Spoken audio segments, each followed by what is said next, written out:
Born and raised in the heart of this community. Passionate, opinionated, and always bringing you the real talk on your teams, your city, and everything in between. Braden totally knows his stuff. He's ready for the next step. That guy is good. Live and local, it's the Braden Surprenant Show. But I think Braden's one of the up-and-coming young stars in the media game in San Diego. Now, here's your host, Braden Surprenant. What's up, San Diego?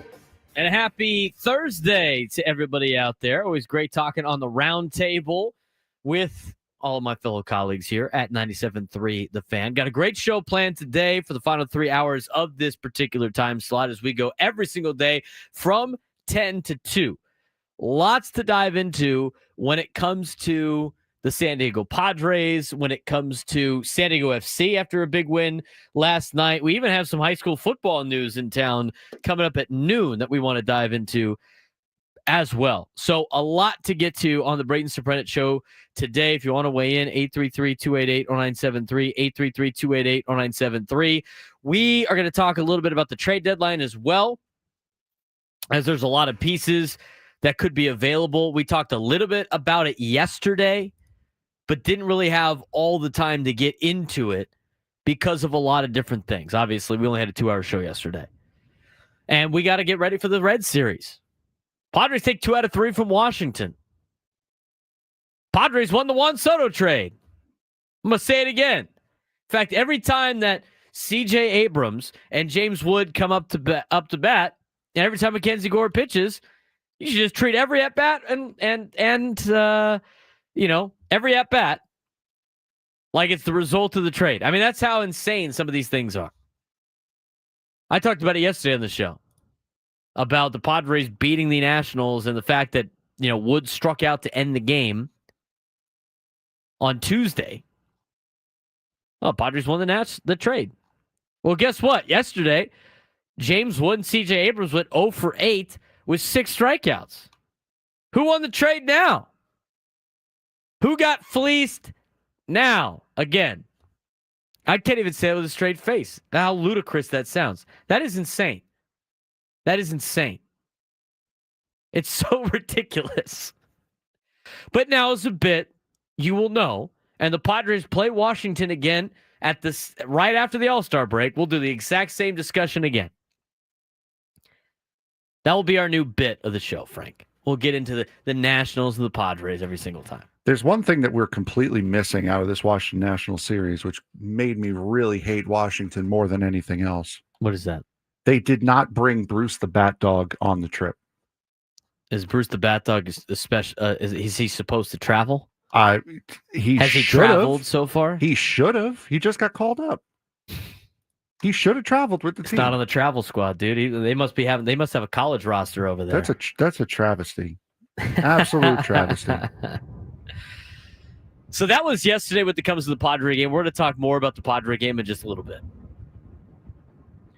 But and I don't know where that sound comes from. I'm trying to think because there is a vent above you, but it's not making any noise. It's something to do with this mic for some reason. I'm going to keep it away from me today and see what happens. Anyway, yesterday was fun, right? For the Padres. They take 2 out of 3.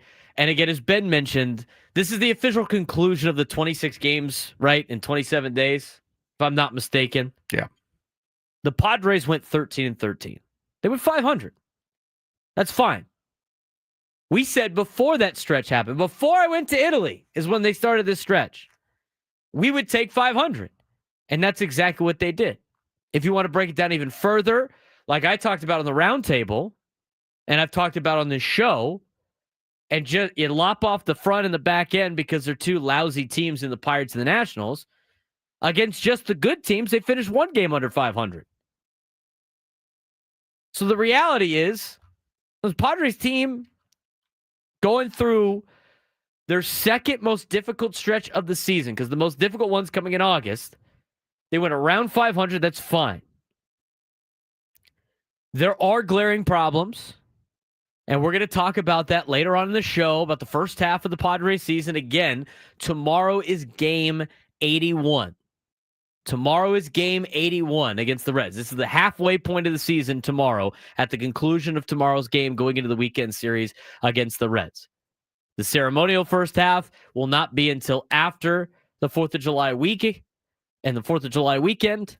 When it comes to the All-Star break, that will be the ceremonial second half. And then, of course, you're going to have your part of the season that we discussed about yesterday that we're going to call and coin the 42. And what the 42 is the 42 games that you need to have a winning record in order to make the playoffs. How do we determine the 42? Well, here's how we're going to do this. Whatever the Padres do first, either get to win number 60 or get to loss number 60, you could start keeping the record. Now, when the Padres get to 60 wins, okay, they're 16 away. When the Padres win 60 games, we will start the clock. And we'll start racking up, we'll start counting every win from that point on, and not a loss, as towards the 42 games. Once the Padres reach 60 losses, then you can start counting the losses. So we'll have our overall record, and we'll have the Padres 42. This is the money 42 you need. Because every team in baseball is going to win 60 games, and they're going to lose 60 games. Unless you're really the Colorado Rockies, who might actually be worse than 60 wins. There's a couple of those teams in there. So, you look at the Padres season, and we have the regular conclusion of the first half ends tomorrow. You'll have the ceremonial first half ending during the Sunday before the All-Star break. You'll have your trade deadline, teams, checkpoint, and then we got to talk about the 42. And we'll talk about that when we get to the next level, which would be after the Padres win 60 games or lose 60 games. Padres are up, and overall, when it comes to their overall record above 500, if they get to the 60 loss mark before they get to the 60 win mark, they're in some serious trouble anyway. So when they get to 60 wins, we'll start the 42 counter. Now, we are the Padres flagship, so we talk about the Padres, even when it's maybe not the craziest thing that happened last night. I really want to start the show with San Diego FC from last night. Who watched the San Diego FC game last night? I know Frank did. I tried to, at least. Milan Iloski stole the show last night for San Diego FC. It's very rare on this show we are ever going to start with a San Diego FC story. We're the Padres flagship. The Padres are in full force. They have to compete. San Diego FC does with the Padres during the summertime. But Milan Iloski stole the show last night against the Whitecaps in more ways than one. Number one, with the win last night for San Diego FC over Vancouver, they're now in first place in the West, in the Western Conference in MLS. San Diego FC's in first place. That's impressive thing number one. Number two, Iloski, who is from Escondido, who went to San Pasqual High School, who went to UCLA, scored 4 goals last night. He scored goals in the 35th minute, the 37th minute, the 44th minute, and the 47th minute. What was that, like 15 minutes of time? 12. 12 minutes.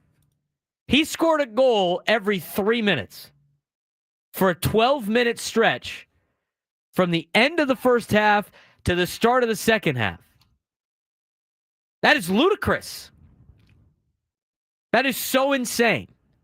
4 goals in 12 minutes for Milan Iloski that led San Diego on the road to defeat the number one team at the time in the Western Conference in the Vancouver Whitecaps, which put San Diego FC number one in the Western Conference. Beyond ludicrous. And yet here we are talking about them. This will be this week the first time that we talk about San Diego FC more than one time in a week, more than one segment, because we will talk with Drake Hills about it tomorrow. And so the question becomes, what more does San Diego FC have to do to try to become even bigger than they are in town? I'm going to be honest with you. Like, some of it has to do with the fact that MLS keeps their product very hidden with Apple TV. I would be, calling myself a casual soccer fan, I think would be generous. But I'm going to tell you right now, if the game was on television last night, I would have watched it. I even have Apple TV. But the fact that I have to pay on top of paying for Apple TV to go find this is utterly ridiculous. So let's throw that out of the way already. But look at what San Diego FC has done. And they are exciting. Like, people do enjoy going to games. They have packed houses almost every night. It's a great thing for San Diego. Frank's been to multiple games. Has there ever been a time, Frank, where you go where it's not a completely full house? No, I believe it was the only time I think that was the case was the first time SDFC and San Diego were here at the same time. But ever since then, even on times where they were both here together, it's been just as full at Petco as it was at Snapdragon. Somebody in the chat goes like, well, the MLS package is free for T-Mobile users. Well, I have Verizon, dude. I'm not going to switch my cell phone provider just to watch San Diego FC. And if I did, then I'm paying, and then I'm still paying, regardless. So if anybody has T-Mobile, I guess you can go watch the San Diego FC games if you would like. But San Diego FC has been successful for a couple of reasons. In fact, here's the take for you. Without diving deeper into like the ins and outs of the game, let's just talk about San Diego FC as a whole right now. And here's the deal. It is almost as if San Diego FC took our advice that we gave San Diego State.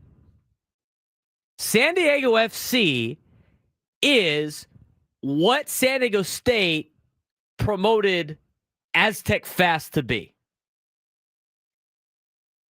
The stadium owners, San Diego State football, right? I mean, they're the San Diego State owns that stadium.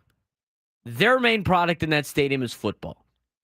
And we talked about it with NASCAR earlier in the week. How do you win over fans in San Diego? You have to be the spot to be, and it has to be a party. We've said that. That's number one, because the Padres did that before they became good. It has to be a party.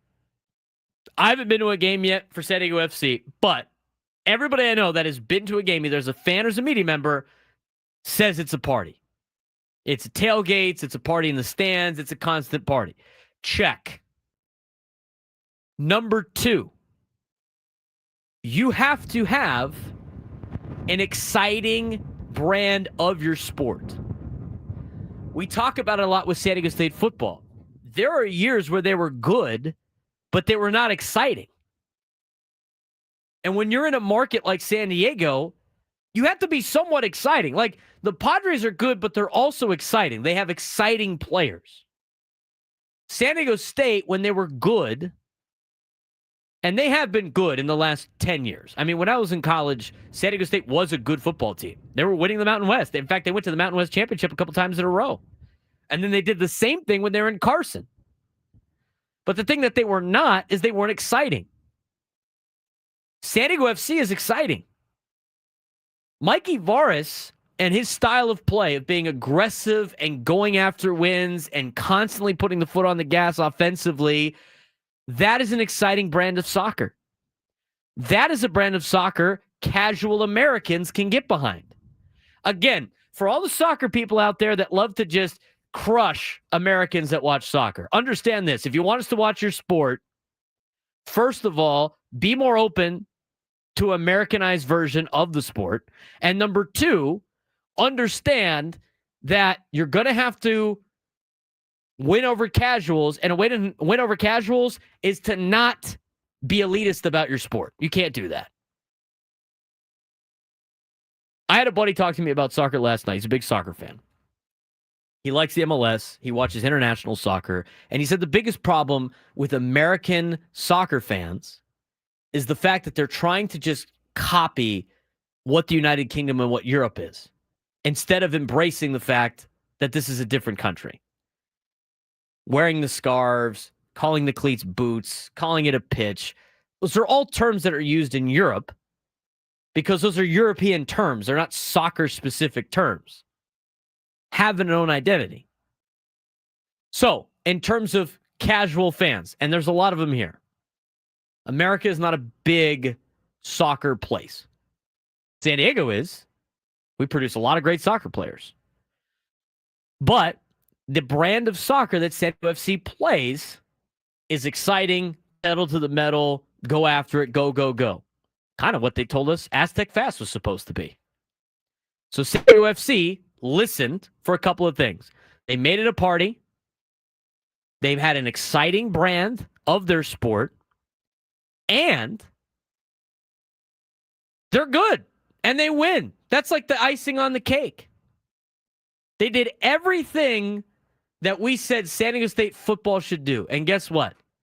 They got people going to games, and it's a great thing for the city.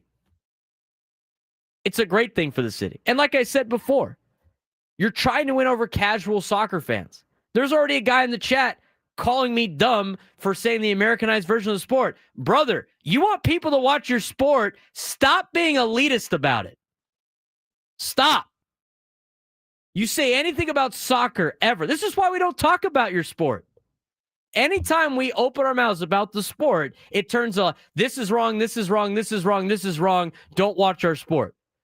All right, sick. I won't. But like, if you want people to watch and you want to grow the game in America and you want to stop bitching and moaning that nobody pays attention to you, stop turning people off to your sport. It's ridiculous. But San Diego FC did everything right. I think everything's great. Now the question becomes, how do you get it bigger than it is?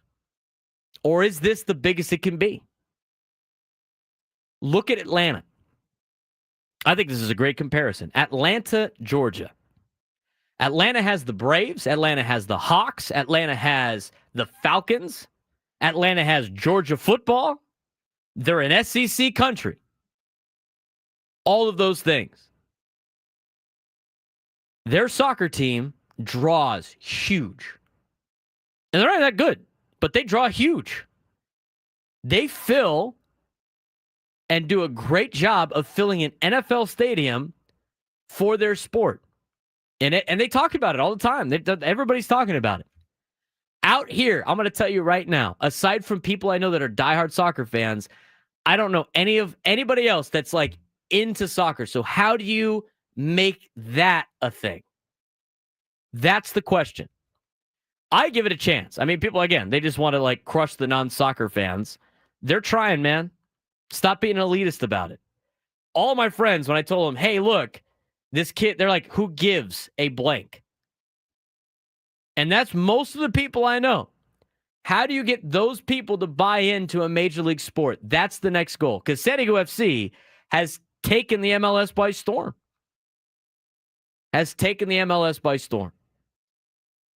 And they've done a great job.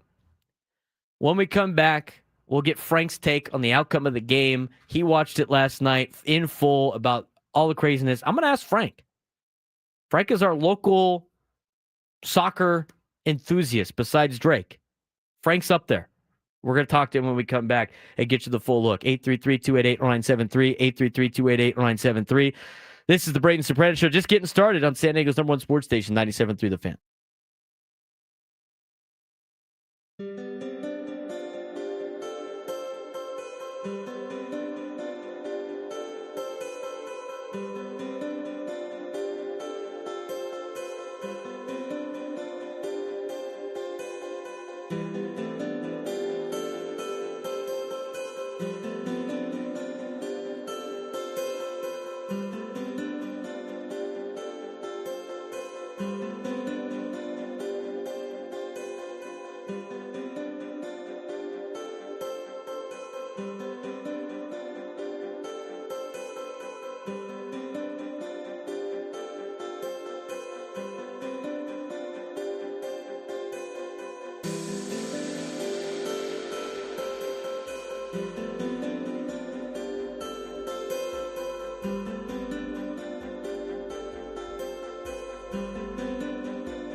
doing the bit of having like the sun hat on when you're doing radio is you need to be able to hear yourself, which means you have to have the headphones in, so I look like a dork. It's terrible. Let me take the headphones off. We got the new. These are the giveaways. The giveaways. Let me read this real quick. Can't hear myself. It's not great. Not great for radio. You could, when were they giving these hats away?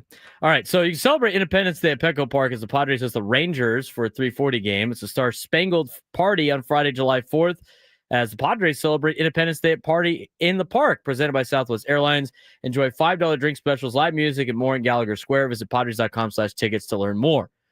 You can get this wonderful straw hat presented by San Diego Community Power Wednesday, July 9th. Park for the beach or at the ballpark. Don't miss the City Connect straw hat presented by San Diego Community Power. On Wednesday, July 9th, this hat features a floral print under brim. Yes, it does. We can see that. Yeah, there you go, Frank. This giveaway is limited to the first 40,000 fans in attendance. Again, Padres City Connect colors. First pitch set for 6:40. Gates are open to the public 90 minutes prior. Arrive early. For more information, go to Padres.com/giveaways. City Connect straw hat. And you also got to think, you do want to come down here and get this because, again, this is the last year of the City Connect. So this is the last chance you have to get this wonderful, beautiful straw hat in this, as the British would say, livery. The what? This color scheme. In, this color scheme, livery. Livery. Gotcha. All right. Should I wear this to passing league on Saturday? Absolutely. Would that be frowned upon?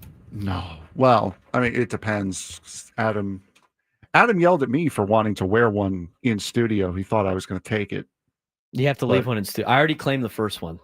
I beat you to it. I don't want it. I wanted for the bit, but there it is. Storm again. There's the sound. Why doesn't JR have headphones in for this? What? I don't know where that comes from. It sounds like Elo's breathing into the mic without Elo being here. Does anybody notice that? Or is that just Gravy that notices that? No, I've noticed it the last couple times I've worked their show. I'm like, Urgh. All right, Frank. We already know that they've done really well with the soccer fans here. Number one in the Western Conference. They've done everything that they needed to do to make noise in the city. Because if they went off to a rough start, I mean, it would have fallen off fast. That's what it is here in California. It's not. And here's the thing: I like it. It's California. It's not just San Diego. I think that's unfair to San Diego. The same thing could be true in all the other cities in California. The reality is, in most sports, you're not going to see a fan base that's going to go and fill stadiums when the team sucks. No, and especially here in California where there's so much stuff to do. There's so much other things to do. Forget about sports. Makes it worse. Correct. So they fall in all the criteria. How do you get the next level of people that don't care about soccer to care about San Diego FC? I'm asking. I'm sorry. I said I'd ask you. Come on, I'm trying to pay off my tees here. No, man. I thought that was a lead-in. I'm asking you. It was. What do you got to do? What do you have to do? They've done a fantastic job of winning. First of all, that is the toughest thing for any expansion team to do, is to get off the ground and start winning. And we've seen it a lot in MLS recently. We've seen it a lot in the NHL recently. The Vegas Golden Knights went to the Stanley Cup in their first year, and they won it within 5. The Vegas Golden Knights have known nothing but contention for a championship. San Diego FC got off to that great start that they needed, especially when the Padres are as hot as they are in this city. You were never going to beat the Padres in viewership, especially when you're hidden away behind a paywall on Apple TV Plus. But if you wanted to draw fans away to go to the games or at least get some level of crossover, you needed to win. And that is exactly what they have done. You're more than halfway through the MLS season right now, and you're sitting in first place. That is beyond a perfect start for San Diego FC. Plus, you have great ownership and ambassadors such as Manny Machado, who is ingraining himself as a fixture in this city, taking teammates to matches. They wiped out pretty much the entirety of the first match with Padre players there. this has been such a perfect start. Everything that they have done has been perfect from San Diego FC, from how they've handled it off the field to how they've handled it on the field. It has been absolutely perfect. They just need a better television rights deal. And the MLS is in talks of trying to get out of that Apple TV Plus deal and possibly get games the way they were back on local television. They do have national games on Fox, but they're looking to expand that a little bit more, even by getting rid of the Apple TV Plus deal. At the beginning of the season, we were like, well, it's off to a great start. Let's see if they can make it through. We're now almost halfway, or just that halfway mark of the MLS season, and they're in first place. So it's no longer a good start. This is a good team. Really good team, an expansion team for MLS, and they have done a really good. They listened to everything that we said that San Diego State needed to do. San Diego FC has done. San Diego State needs to do that now, which I think they will eventually. I do think that they're going to be a lot better in football this year. We'll see how they end up performing, but it'd be nice to have Saturdays in the fall be important in San Diego. But that's going to take a lot of time and effort from San Diego State, and I'm not just saying the athletic department. I mean, there's a lot of things that need to be better with San Diego State football, and a lot of it comes from the top and not necessarily from just the football team. 833-288-0973, 833-288-0973. Let's talk about the Padres when we come back. Padres first half of the season. What do we think about the first half of the season? They asked Mike Schilt about it. We'll see if we agree with him as we continue on the Braden Surprenant Show, San Diego's #1 sports station, 97.3 The Fan.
Wednesday in America's finest city. Braden Surprenant, Frank Marchese. The Braden Surprenant Show rolls on. Setting us on one sports station, 97.3 The Fan. The Pac-12 has found their final team, apparently. That will be in the sports thread coming up in about 5 minutes. No, or so. that'll be coming in the next segment because we have to do a wide orbit reboot. Really? Sorry, bud. Come on. Can't do a sports thread without the Sounders? No, I need some sort of control. And plus, where will I be without my numbers? That's true. It's all about the numbers. But yes, the Pac-12 has added a new team. We will talk about that in the sports thread when the update is done with Wide Orbit. Everybody watching on YouTube, say hello to JR. Hello, JR. Hello. In the middle of the day, that's usually when they have time to fix some things. Best IT guy in the city right here. That's a fact. When you look at, it's funny, Adam Paul in the chat goes, you mean the Mountain West 2.0? I just saw a meme. Bless you. And I sent it to Frank. You know, from The Office, they have the two pictures, right? And they're the same picture. Mm-hmm. And it's what's her name? Jenna Fisher, is it not? Yeah. What's her character's name? Pam. Yes, Pam. And Pam goes like, "Can you tell me the difference between the two pictures?" They're the same picture. Well, one picture says Mountain West 2023. The other picture says Pac-12 2025. Yeah, it's the same photo. I immediately said that, and I had, I'm part, my friend's group chat has 3 Aztecs in it. Right. Two Aztecs, has 2 Aztecs in it, and a Washington State grad. So very, very much Pac-12. You know what I'm saying? And so I sent him that. And they're like, oh, here we go. The disrespect of us being a power conference. I'm sorry? Because they're not. I'm sorry? I'm sorry. A power conference? What about your conference is a power conference? In fact, since we don't have wide open, we might as well just talk about this. Pete Thamel reported that the Pac-12 is going to have Texas State as their final team in the I conference. think I might have it now. You have the stuff ready to go? Yeah, give me half a second. All right, well, let's jump talk about into this that. for a second, and then we'll just end up making it number 1. But I could spend an entire segment on this. The Pac-12 is nowhere near what the Pac-12 was. It's not the only thing the Pac-12 is name and Oregon State and Washington State being left behind. Everything about that conference is the Mountain West, or in reality, it's basically like the WAC, which turned into the Mountain West and is now the Pac. There's nothing about this that screams power conference. There's nothing about this is like you look at all the teams and what's the difference between this and the Mountain West? They have Washington State and Oregon State. Like that's the only difference. Oh well, basketball. We're gonna have Gonzaga. We're gonna have Gonzaga. And like and here's the report from Pete Thamel. Do you have it, Frank? I do not have the report, but I do have. I have the report from Pete Thamel. I have everything. I will read ready it, to go. and then we'll go to the sports thread. Pete Thamel tweeted this out 11:32, 10 minutes ago. Sources: Texas State officials have informed the Sun Belt that they are expecting an offer from the Pac-12 in the near future. Well, this sounds familiar. The talks between Texas State and the Pac-12 have intensified in the last 24 hours. A formal offer from the Pac-12 to Texas State has yet to be delivered, but is anticipated soon. Pac-12 officials have also alerted the Sun Belt of the talks with Texas State, which has been the heavy favorite to join the league for months. An offer has been expected this week because Texas State's exit fee to join the Pac-12 for 2026 doubles from $5 million to $10 million on July 1st.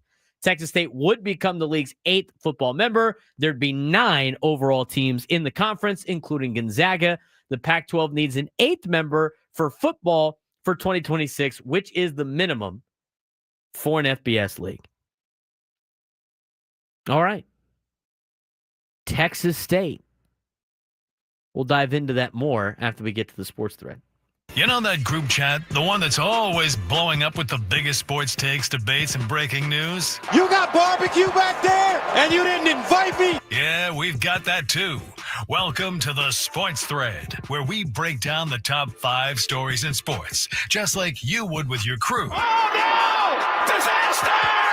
What a bad idea! No filters, no silence, just real talk. I've incited a riot on my phone now, but we had to get Gonzaga. You knew it was Sick. gonna. Yeah, It helps for basketball. The basketball conference is not going to be that bad. It's going to be pretty good. But what drives everything? Fubo. The pigskin. Yes. And the pigskin says you ain't a power conference. No, it's. We can get into it later. Not. Yeah. Take it away, Frank. All right. So since we've already done number 1, let's go.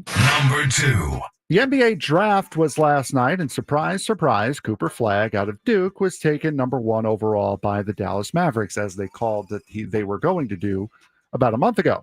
What was a surprise, however, was the reaction to getting selected of several of the draftees.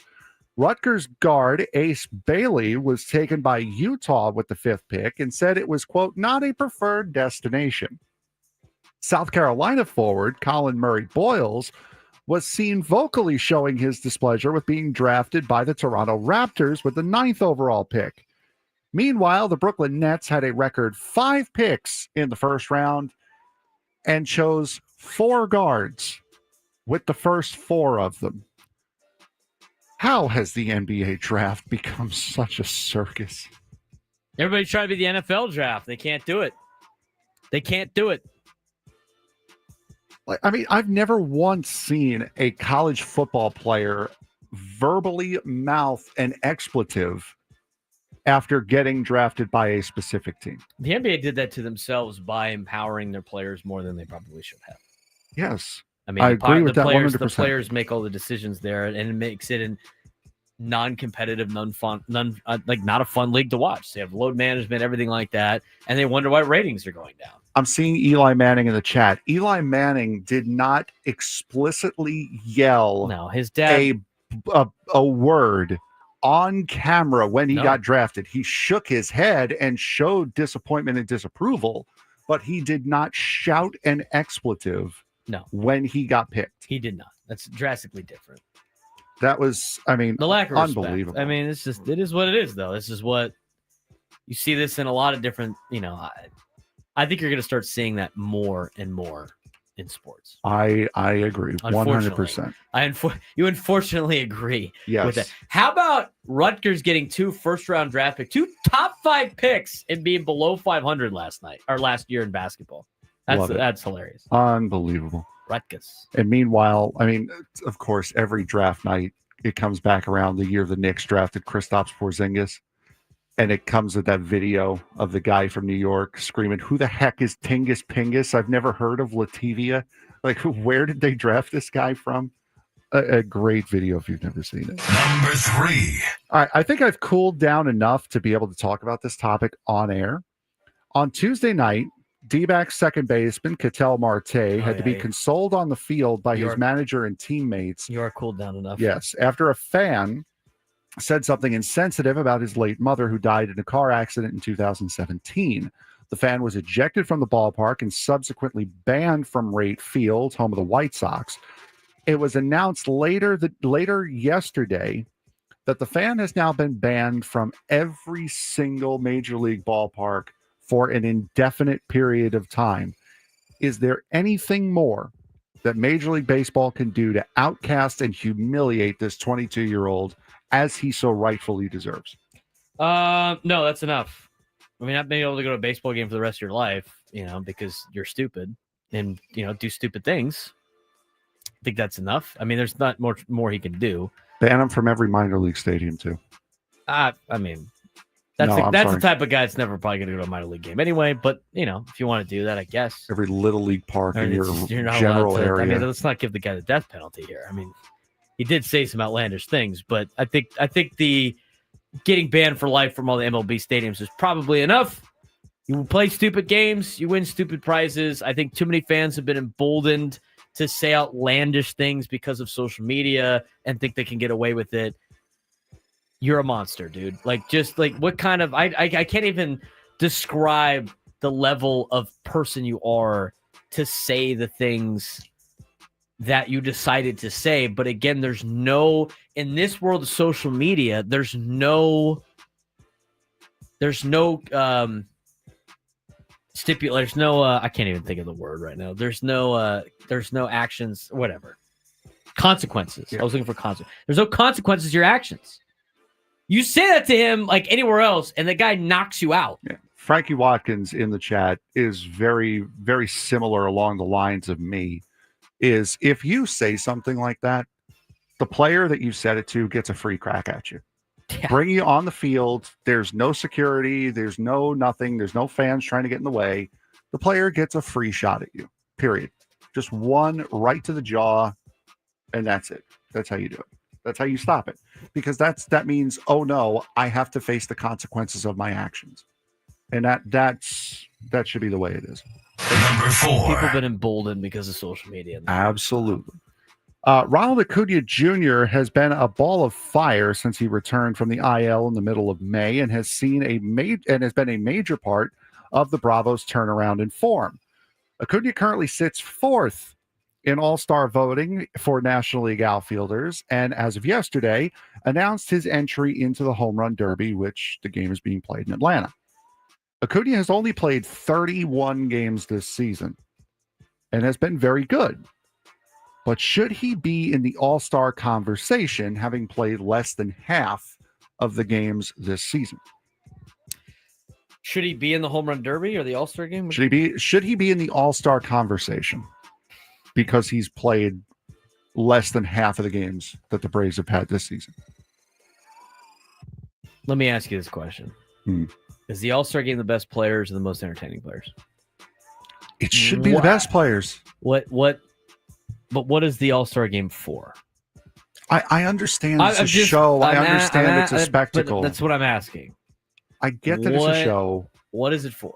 It's. You're right. I mean, traditionally, if you wanted to take the best 26 players in the American League and the best 26 players in the National League, which is what it should be. No, he should not. But the game doesn't mean anything. It's not played for anything. Then why have the game? The players sit out most of the games. Then why have the game? It's for entertainment. It's entertainment.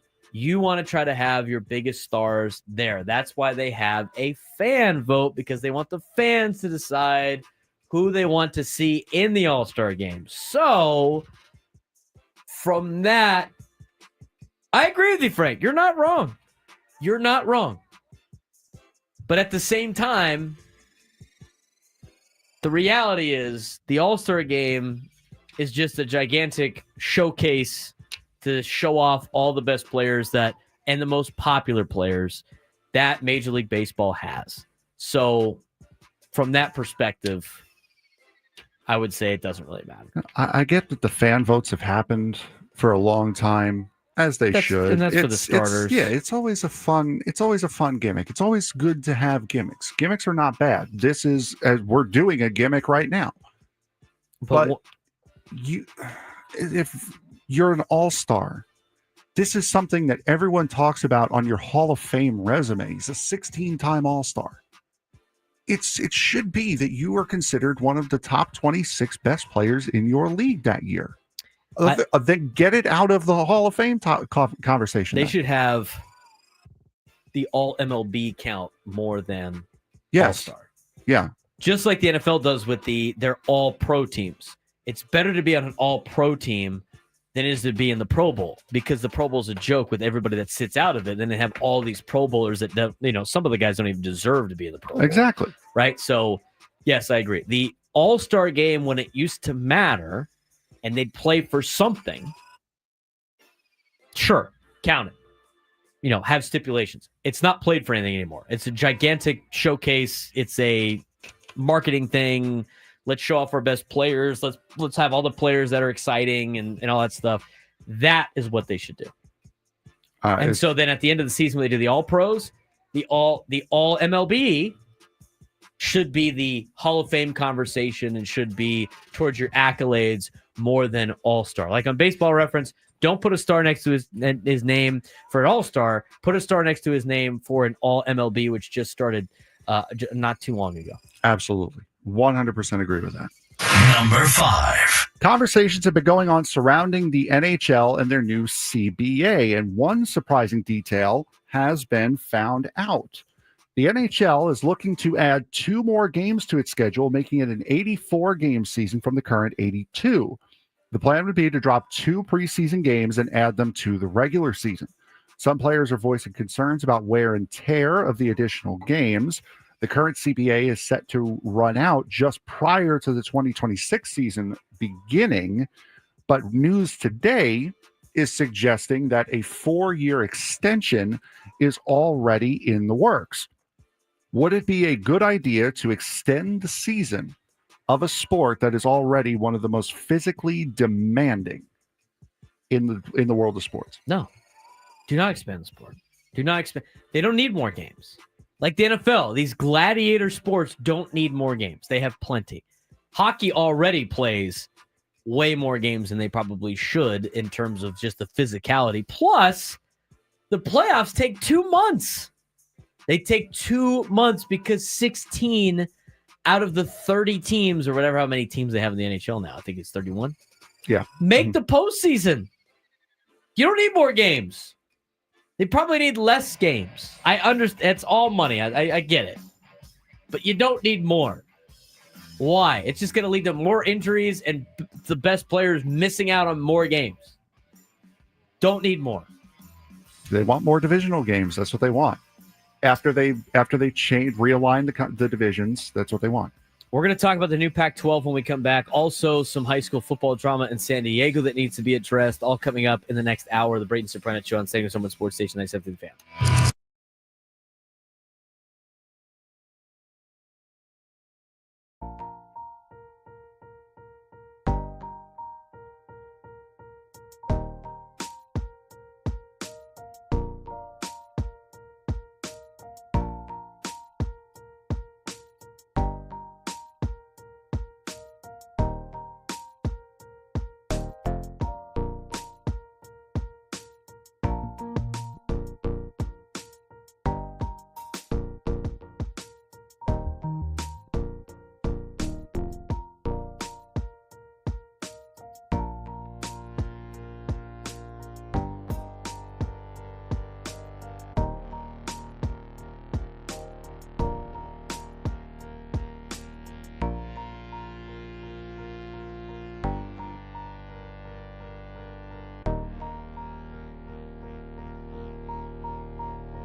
Noon lunchtime hour on 97 through the Fan is brought to you by the Craft Taco. Both flavors, 2 locations, Sorrento Valley and inside Balboa Park's Natural History Museum. Braden Surprenant show alongside Frank Marchese. We're going to talk about some high school football stuff at 12:15. With some interesting stuff to do with the ratings. If you're a high school football coach, you got to listen to this. We're going to talk about that at 12:15. But we got to get to, and we'll talk more Padres in the 1 o'clock hour. We're do some deadline stuff and recap the first half of the season, everything like that. And whatever we don't get to, we'll table for tomorrow. We're an hour into the show. We got 2 hours left. Can't believe it. If you missed the roundtable today that happened between 10 and 11, sponsored by Roundtable Pizza, you can re-listen to it at, what time we do it, 5? Is that what time they do it on Gwen and Chris? I think it's at 5. 5 o'clock. It's their last hour. Re-aired live at 5. You can also find it on our podcast page, Braden Surprenant Show. Look for it wherever you get your podcasts. You can also rewatch it on YouTube. You know what else it is today? It is a Padre off day today, which means it is a Scraby Show on day. Wow. So Scraby Show coming to you after the roundtable. Yes. So we were gonna talk about the high school football stuff at noon. It's getting tabled to 12:15 because we have had some news today about the Pac-12. The Mountain Pac. The Pac West. I think Pac West rolls off the tongue a little bit easier. Pac West might be a Division II conference. So maybe we can't say Pac West. Also kind of doubles up the name too. Pacific West. It's kind of the 12 Mountain. Mountain 12. Let's make it as dumb as possible. Because some of the arguments I hear about this glazing of that, and that's what this is. I think here's the deal. Just call it the State West. Glazing. The glazing from the Boise State, Fresno State, Colorado State, Gonzaga, San Diego State, Utah State, Washington State. I mean, there's so many states. The only one that's not a state is Gonzaga. It's all the state schools. Washington State, Oregon State, Boise State, Fresno State, Utah State, San Diego State, Colorado State, Gonzaga, and now Texas State. Pete Thamel reporting, sources, Texas State officials have informed the Sun Belt that they're expecting an offer from the Pac-12 in the near future. The talks between Texas State and the Pac-12 have intensified in the last 24 hours. A formal offer from the Pac-12 to Texas State has yet to be delivered, but is anticipated soon. Pac-12 officials have also alerted the Sun Belt of the talks with Texas State, which has been the heavy favorite to join the league for months. An offer has been expected this week because Texas State's exit fee to join the Pac-12 for 2026 doubles from $5 million to $10 million on July 1st. Texas State would become the league's 8th football member. There'd be 9, including Gonzaga overall, who's joining in all the other sports besides football. They have a football team. The Pac-12 needs an 8th member for football for 2026, which is the minimum for an FBS league. All right. The glazing of this conference from people that are fans of these particular schools or alumni of these particular schools is utterly ridiculous. And I want to say this first. Okay? Do I think San Diego State being in this particular glorified Mountain West is better than staying in the traditional Mountain West that they just left? Do I think it's better? Yes, I do. It is better than that. Especially since Boise State moved over and Colorado State moved over and Utah State moved over, Fresno State moved over. Yes, I agree. It is better than that. Are they going to get slightly more money than they did in the Mountain West? Yes, I would say so. But here's where I'm tired of the glazing. Stop trying to tell me this is a power conference, because it is not.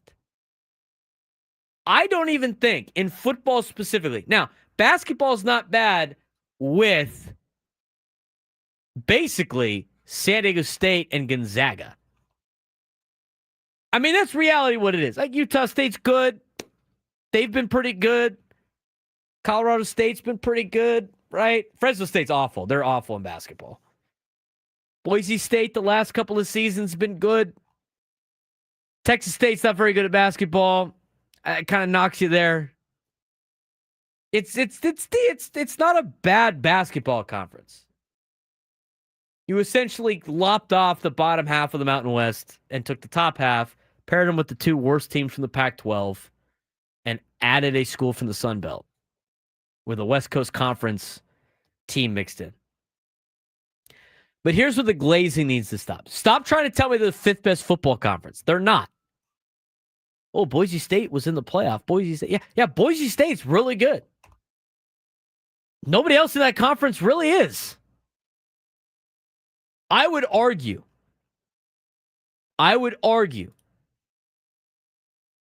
that the Mountain West and the American Athletic Conference are relatively the same in football. Is that a hot take, Frank? Is that a hot take? Not at all. I mean, Army last year went 12-2. If Army plays San Diego State last year, who wins? Army. The American Conference has Army, Tulane, Memphis, Navy, East Carolina, South Florida, UTSA, Charlotte, North Texas, Rice, Temple, UAB, Florida Atlantic, and Tulsa. I think that is a better football conference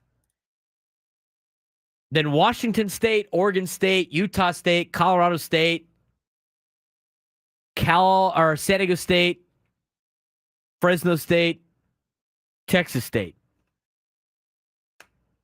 I don't think it's that big of a. I don't think that's not a lot of change there. I would take the American Conference probably in football. It's not a power conference.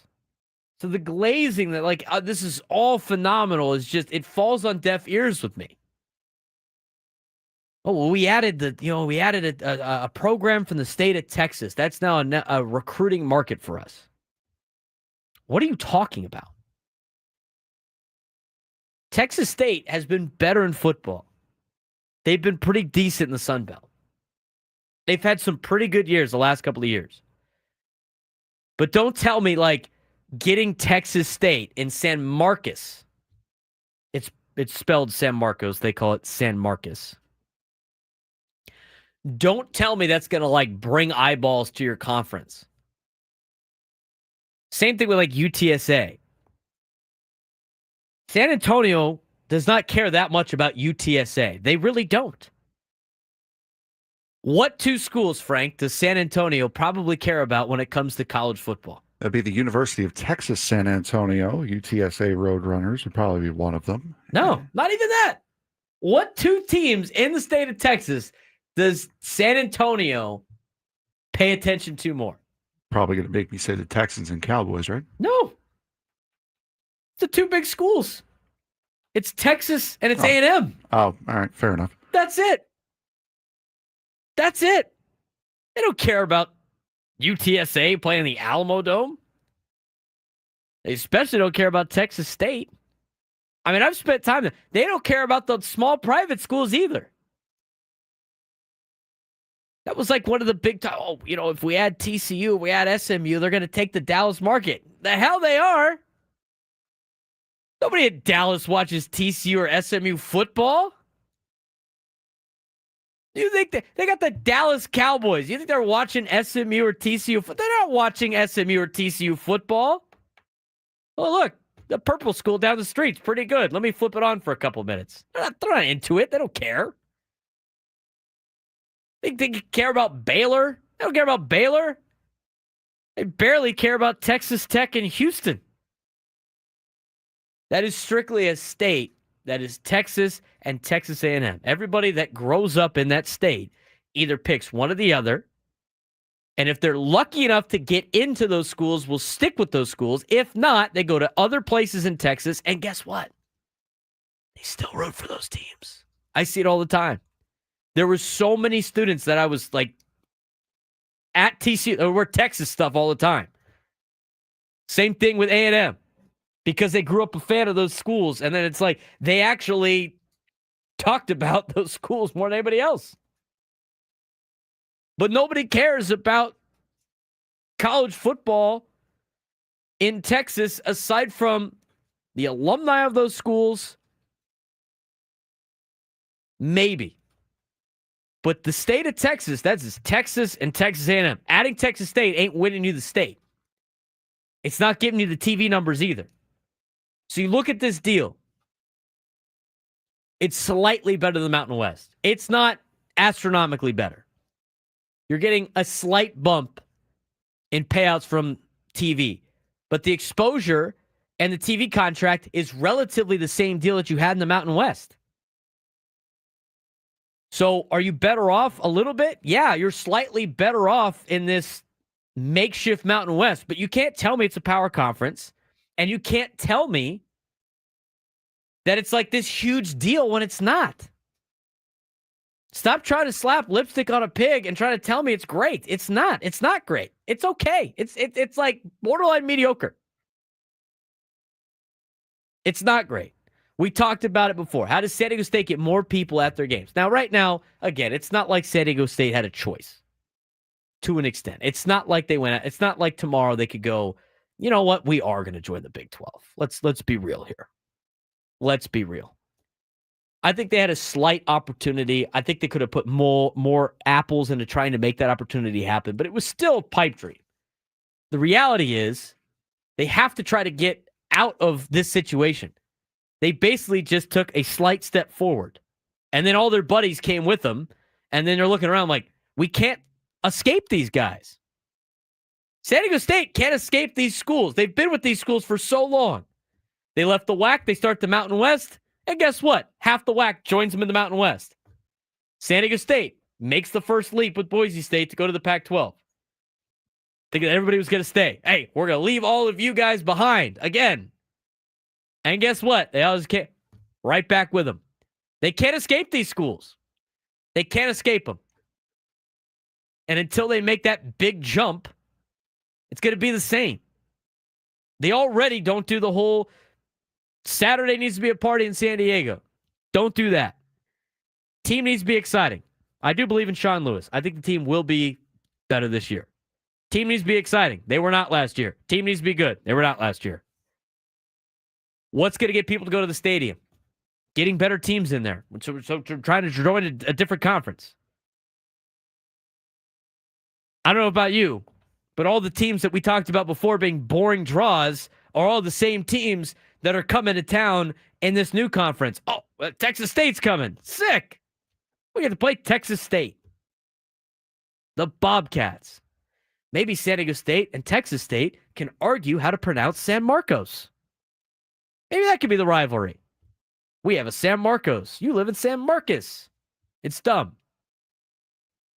Washington State's a slight draw because they used to play UCLA all the time and USC. Now they don't. Now their logo is just kind of cool. Same thing with Oregon State. The draws are slightly better, but it's not much better. 833-288-0973. 833-288-0973. I know Kevin's got to weigh in on this.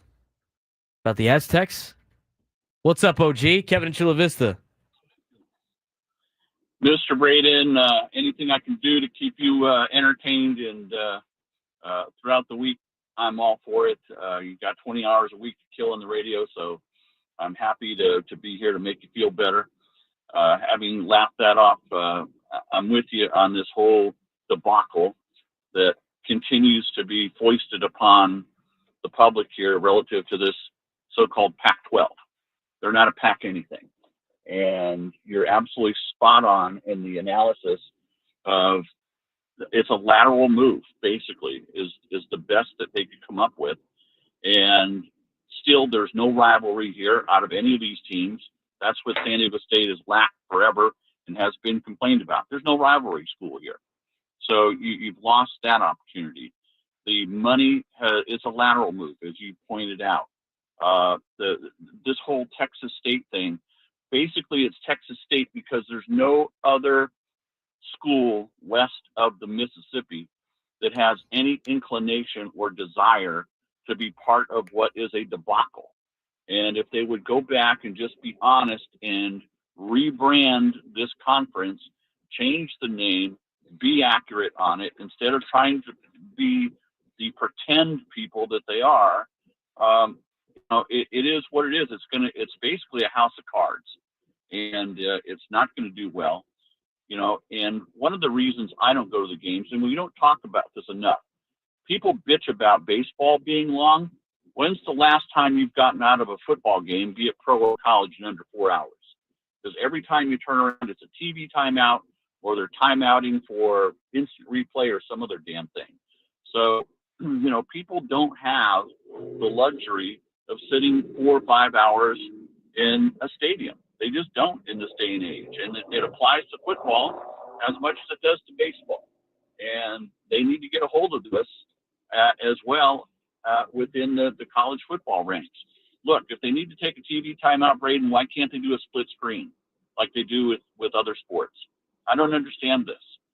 So, there's all sorts of things that they could do, but they won't, in terms of making this a more enjoyable product. One last thing, just because you were talking about soccer. Where are all these 35,000 people that go to these games? You never hear them call up your show. You don't hear them calling up the flagship at all.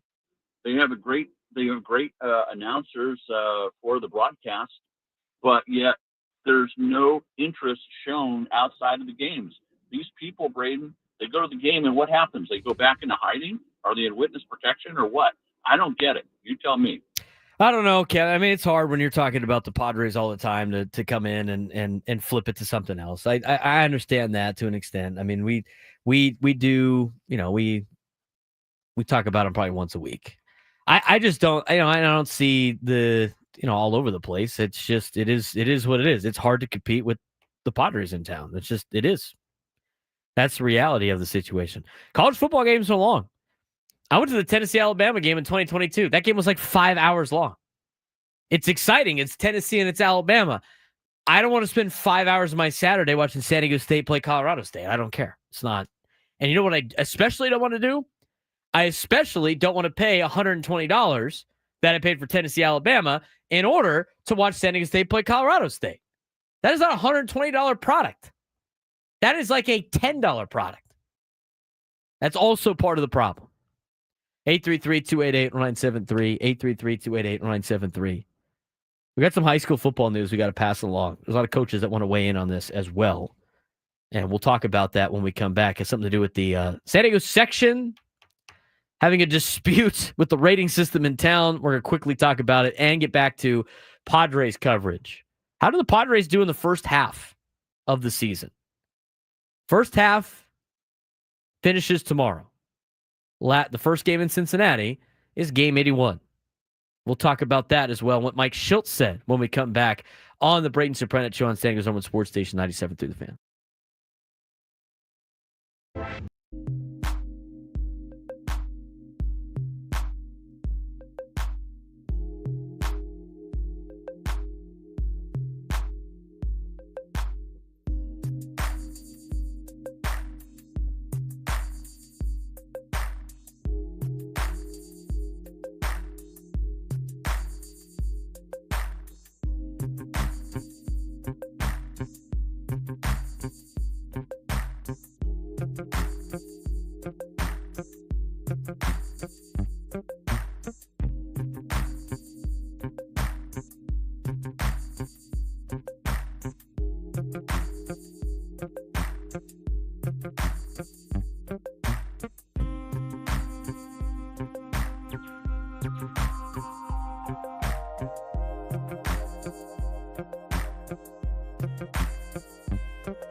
It's insane, dude. It's insane. Oh man, I lit up the group chat that I'm a part of. There's 2 Aztecs in there and a Washington State guy, and they're just like, "You're just being a hater. This is ridiculous. We're so much better than the American. Oh my god. Oh my god. Oh my god." And then the 2 alumni or fans of other schools. My buddy's a Penn State fan, Power 5 program. I went to TCU, Power 5 program. Just looking at it from the outside perspective, going like, it does nothing for me. We were talking about this off air. You know, Kevin in Chula Vista, which he always incites people because it's always negative for some people, even though this is a lot of reality. It's a lateral move. We don't even know if it's a lateral move. It might just be a rebrand. What is that meme? Or it's the sun, or like something important. We're going to put the Pac-12 logo on that. And then we're going to put the San Diego State logo on the guy who's like reaching for it. He's like, I'm so close. And then you flip to the next frame, and he's trying to reach for it, and he's getting held back by this bigger being, and he's got a smile on his face, and then the guy looks nervous, and that has all the logos of the Mountain West schools that San Diego State has tried to avoid twice now. Come on, man. Come on. I can't do it. I can't do it. And again, I'm not saying it was a bad decision. I'm not saying they're not better off than they were before. All I'm saying is tone down the expectations thinking you're a power conference when you're not making power money and you don't have eyeballs on your games and you have the same media deal as the Mountain West did when you were in the Mountain West, and the matchups aren't very good. It's literally the same thing. It's literally the same thing. It's hilarious. Hilarious. You know what also is hilarious? We have a little bit of time for this. I teased it in the Coaches Corner on Facebook for all the high school football coaches out there. It's important. And when we're talking about high school football on this show, and I had CBS. He's like CBS Sports Network's now on DirecTV. I've had CBS Sports Network the whole time. That's not a mover or a shaker when it comes to football games for college football. You have Paramount Plus. You have CBS Sports Network. You do. But if the Mountain West is playing on CBS Sports Network, that means there's a better game on ESPN probably at noon or 12:30 or whatever the times are at the West Coast that I forget about. Oh, well, guys, they pay $120 for Texas and Tennessee. I will not pay $120 to watch San Diego State play Idaho State in a non-conference matchup. I will not do that. I will absolutely not do that. Okay, here's the deal with the San Diego section when it comes to stuff. So anybody that knows in high school football, we're going to talk more about this in the fall, but I kind of want to tease it because there is a rating system. I'm going to talk to Frank like he just doesn't know, right? And I don't think maybe you do. I don't know. So there's a rating system for high school football in Sandy that they use. Mm-hmm. It's called calpreps.com. It was started by this guy named Ned Freeman. So Ned Freeman came up with this rating system. It's called the Freedom Ratings. The Freeman Ratings. Okay. Max Preps bought the Freeman Ratings. So when you look at Max Preps, you see the rating system. They use Ned's. Yeah. Okay. And they pull from calpreps.com. Mm-hmm. So Ned came up with all this. Now, he originally came up for this, not for high school, but for, trying to find the best bets in college and NFL and all that stuff. As you normally do. Nobody makes anything unless it's for money. He's not doing this out of the kindness of his heart. So Ned Freeman came up with this formula to determine how good a team is. He keeps that formula. Now, he gets paid by Max Preps for all the states that use it, whatever it is. So there's a way that he gets paid to fund his website, calpreps.com, which he has now changed because it's so popular into highschoolratings.com, hsratings.com. So this rating system rates every single team in the country. Every single high school football team in the country is ranked from 1 all the way through whatever. Every entry point of data changes the ranking. Follow me so far. Yes. This is where I lose some of the coaches sometimes. This particular ranking system, after 3 to 4 weeks of games, Frank, accurately predicts winners at a 90% clip. So after the first 3 weeks of the season, the Freeman rankings will tell you who's going to win, and it's going to tell you by what the margin is. And the margin might not be at a 90% accurate rate, but it's close to 60%. They'll pick the winner. And they'll pick the winner by the margin of victory. So, a lot of states have decided to use Ned Freeman's ratings to seed the playoffs. Follow me so far. Yes. And you're on the website right now. I am on the website right now. It's fun to do. You can do a lot of things on that website. It's a very bare bones website. I'll give it that. But it does the job. It does what it's meant to do. So if you pull up the San Diego section already on calpreps.com, which has already changed that, hsratings.com, whatever. You showed me how to do this yesterday, and I've already forgotten. National State Power Rankings. That's right. Yep. Got it. Scroll down, San Diego section. You can click section. It already has the ratings for every team in San Diego. Lincoln's number 1. They got a 52.6 rating. Cathedral Catholic's number 2, 50.7. La Costa Canyon's 3, 43.2. Yada, yada, yada. Okay, so you get the power ranking number. What that tells you is if a 50 team played a 25 team, right, Frank? Yeah. The 50 team is expected to beat the 25 team by 25 points. And so what happens in this rating system, that's the margin. Mm-hmm. If you beat that team by the margin or more, up to 3 touchdowns, you get more points. If you don't beat that team by that margin or you lose points. Does that make sense? Yes. That's the bare bones of the rating system. And now then they factor in everybody in the country and they do a strength of schedule. So if you beat a really good team, you're going to get boosted. And every time that team wins, you win, essentially. Okay. So it counts for strength of schedule, and it's very much like like college, in ELO the ELO rankings, the ELO rankings. It's like a basic version of like BCS and all that power rankings and stuff. Football power index, those kind of things. So that's what it does.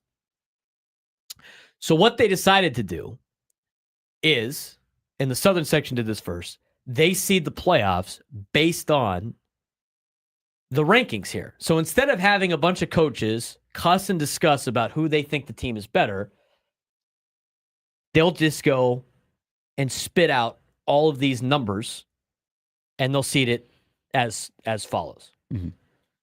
In San Diego, they got rid of divisions. Divisions were mostly for basically enrollment and everything like that. Then they went to how good you are, determine your division before the year. But now you start 1 through 80, whatever it is, and the top 4 teams make the Open, and the next 12 make D1, and the next 12 make D2, and so on and so forth. Follow so far? Yeah. So let me just make sure I do follow. So Cathedral Catholic right now's rating is 50.7. Correct. La Costa Canyon is 43.2. Also correct. So you would be expected to beat La Costa Canyon by 7. Correct. Okay. Theoretically. Right. So I got it.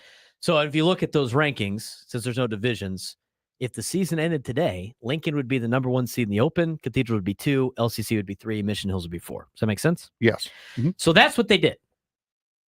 So they took the Freeman ratings and they went 1 through whatever.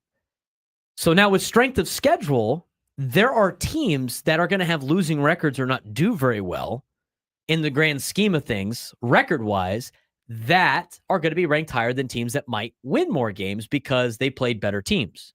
St. Augustine last year went 0-10. Did you know that? No. Saints went 0-10 and won the D3 championship.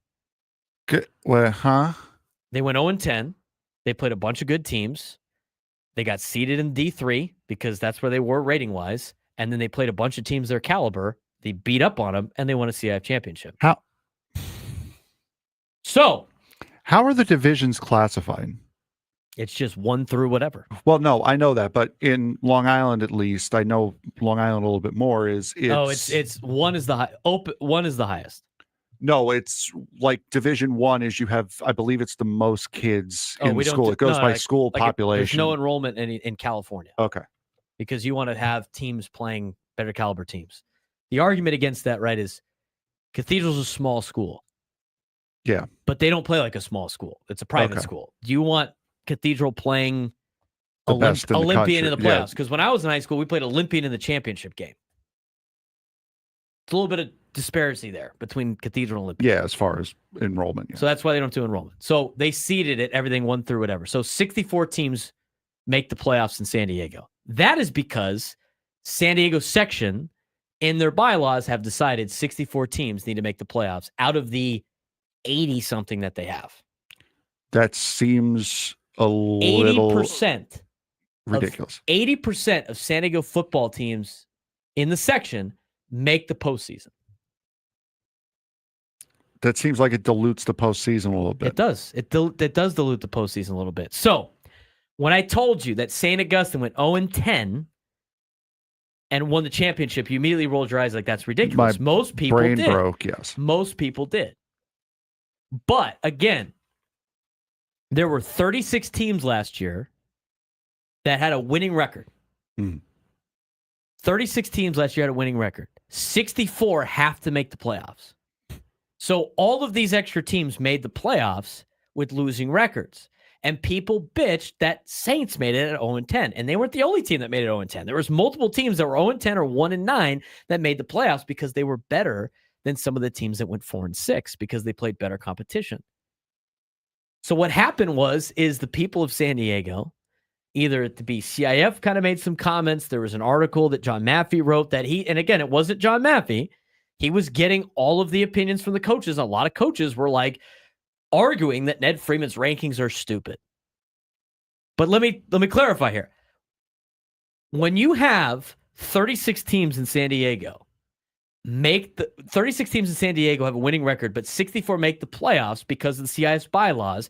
Is it the rankings of those 64 teams that's the problem?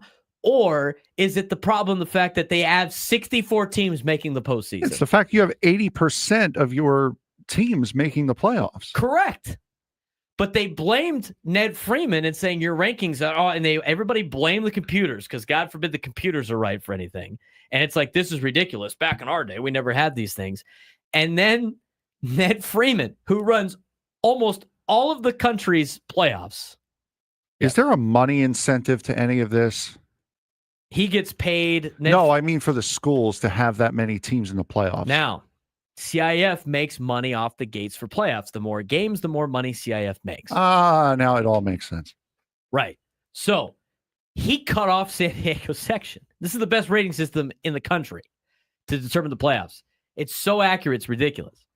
He cuts off San Diego because of the article that John Maffey wrote. He gets a little bit too nuts on that with a sense of he thought there's some conspiracies in there where he said like the CIF commissioner and Maffey, conspired to have this article. They're going to blame. It's like, come on, dude. That's not what it is. It's not what it is. But 80% of San Diego teams making the playoffs is a major problem. And Ned Freeman didn't want to be involved with, everybody gets a trophy. So he pulls it. And then there's like this infighting. And they had all this infighting going on with CIF and Ned Freeman, where Ned Freeman just took San Diego out of all of his national ratings and said, you guys are on your own. Good luck. And then San Diego's section was like doubling down on stuff. So he writes this entire hit piece on the website about, he calls out Joe Hines and he calls out John Maffey. And some of it is true. Some of the behind the scenes stuff is utterly ridiculous. I think Ned Freeman's right in the sense that the complaining does not need to go towards his ratings. But I disagree. Yeah, CIF is the problem for making so many teams make the postseason. But here's why I will defend CIF. They don't just go, we're going to make all these rules. They get the information from all the coaches that go to their section reps, which is basically their league reps, and then they tell them this is what we want to do, and then they're like, all right, this is what we're going to do. So in all of this craziness, Ned Freeman put out this entire thing on the website about how San Diego section coaches can get the ratings back. Now, that being said, it sounds like they might have held hands and sang Kumbaya a little bit. But the headbutting on all of this has been utterly hilarious when it comes to this conspiracy that they put out on hsratings.com, which you can check out online. Do you understand anything that I just said? No, I do. I do understand it, and thank you for explaining it to me like I was a 5-year-old because I kind of needed that because I know next to nothing about high school sports. So here's the thing. Here's an excerpt from the deal. San Diego section has the right to put out whatever awful. He just goes scorched earth. Whatever awful playoff system they like, but they're not going to get away with blaming someone else for a bad system twice. We've learned our lesson and will not be associated with San Diego section tire fire, and we'll do, quote, in all caps, whatever we have to do to ensure our ratings are not used for seeding and selection of San Diego section teams again. At present, we've taken down and separate the San Diego section ratings pages to make it a little harder for them to use the ratings. But after they appear to have doubled down by posting in April that they're planning to use our system as of last year, we're left with no choice but to also remove San Diego section teams from California and national ratings pages, as well as league pages and other pages ratings appear on to ensure the ratings aren't misused again this season. This obviously is not what's best for everyone, and want to be clear, we haven't done that yet. This is where we could use some help. We've heard from dozens of San Diego section coaches who would really like to be able to see the ratings, but we need to protect ourselves from another unprovoked attack by the San Diego section, and not allowing them to do so is our only path forward, until section office announces a different playoff plan that doesn't involve our site. Here's where you come in, coaches. Please let the section office know that you'd like the San Diego section ratings to be visible like the whole rest of the country. Encourage them to publicly announce the new playoffs plan that doesn't involve us so that we can restore the ratings for San Diego. So basically what the article is saying here is that they are going to take the rating system down for the section. However, they have not done it yet because they're still trying to work something out. They're threatening to do that. Okay. Essentially. to be the only section in the United States to not use this rating system because we blame them for having 80% of the teams in high school football in San Diego make the playoffs is utterly ridiculous. You know what I've always heard? I've always heard that biting or taking away the golden goose really, really helps you out long run. Yeah. Like this is just, again, it's cutting off your nose to spite your face at this point. That is the latest. It sounds like they might have reached a deal. So hopefully that is the case. But for all the high school football people out there, which there are a lot that listen to our show, that is the latest update that we have. When we come back, Padres baseball, recapping the first half, plus we need a contestant for the Midday Sports Standoff. If you can take me down in sports trivia, you will qualify for a chance to win our grand prize. Celebrate summer with a spa and pool getaway at Resorts World Las Vegas, one of the largest elevated pool complex on the Strip. You will receive a 2-night stay at Resorts World Las Vegas. Dine poolside at one of our 5 unique pool experiences and experience the ultimate in relaxation and wellness at Awana Spa, one of the largest co-ed spa facilities in Las Vegas. To book your summer stay, please visit the rwlasvegas.com. We continue on the Braden Surprenant Show on San Diego's #1 sports station, 97 through the Fan.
12:48, part of our noon lunchtime hour. There's so much to discuss today on the Braden Surprenant show, especially on Thursdays. We like to mix in some other sports. We're going to dive all into Padres baseball in the 1 o'clock hour to finish up the show today. Also got our lunchtime hour bite down that we'll get to in the 1 o'clock hour. We should probably hold that off until tomorrow. What do you think? We could. I think could that hold would off probably till be tomorrow. better. We could table that for tomorrow instead of rushing through it today. But we do got to get to our midday sports standoff. That we do. Welcome to Midday Sports Standoff on the Braden Surprenant Show. I can't believe what I'm seeing right now. The ultimate head-to-head battle where sports knowledge and quick thinking collide. No, he's no good. Are you kidding me, Miss? Contestants will go toe-to-toe with Braden in a sports trivia deal where every correct answer brings them closer to victory. Down the sideline! Wow! Unbelievable! But 3 strikes and it's game over. This is not Detroit, man. This is the Super Bowl. Can you outsmart Braden? The Midday Sports Standoff starts now. All right, Frank, who we got playing today? Today we have Jeremy in San Diego. Jeremy, how you doing today, bud? Pretty good. Just working, enjoying the sun. Attaboy. All right. So today's topic is only 5 answers, 5 possible answers for this topic. There are 5 teams in Major League Baseball that play in a stadium. Can you name them? So basically, Are we naming the stadium name or are we naming the no, you can team? name if you don't know the team. If you don't know the team name, if you don't know the name of the stadium, you can just say the team name. Some of them So might be basically, the it same. would be like, let's just take the Chargers for example. It'd be Charger Stadium. That's what That's what you're looking for. So teams that play in a stadium. Jeremy, you have the first crack.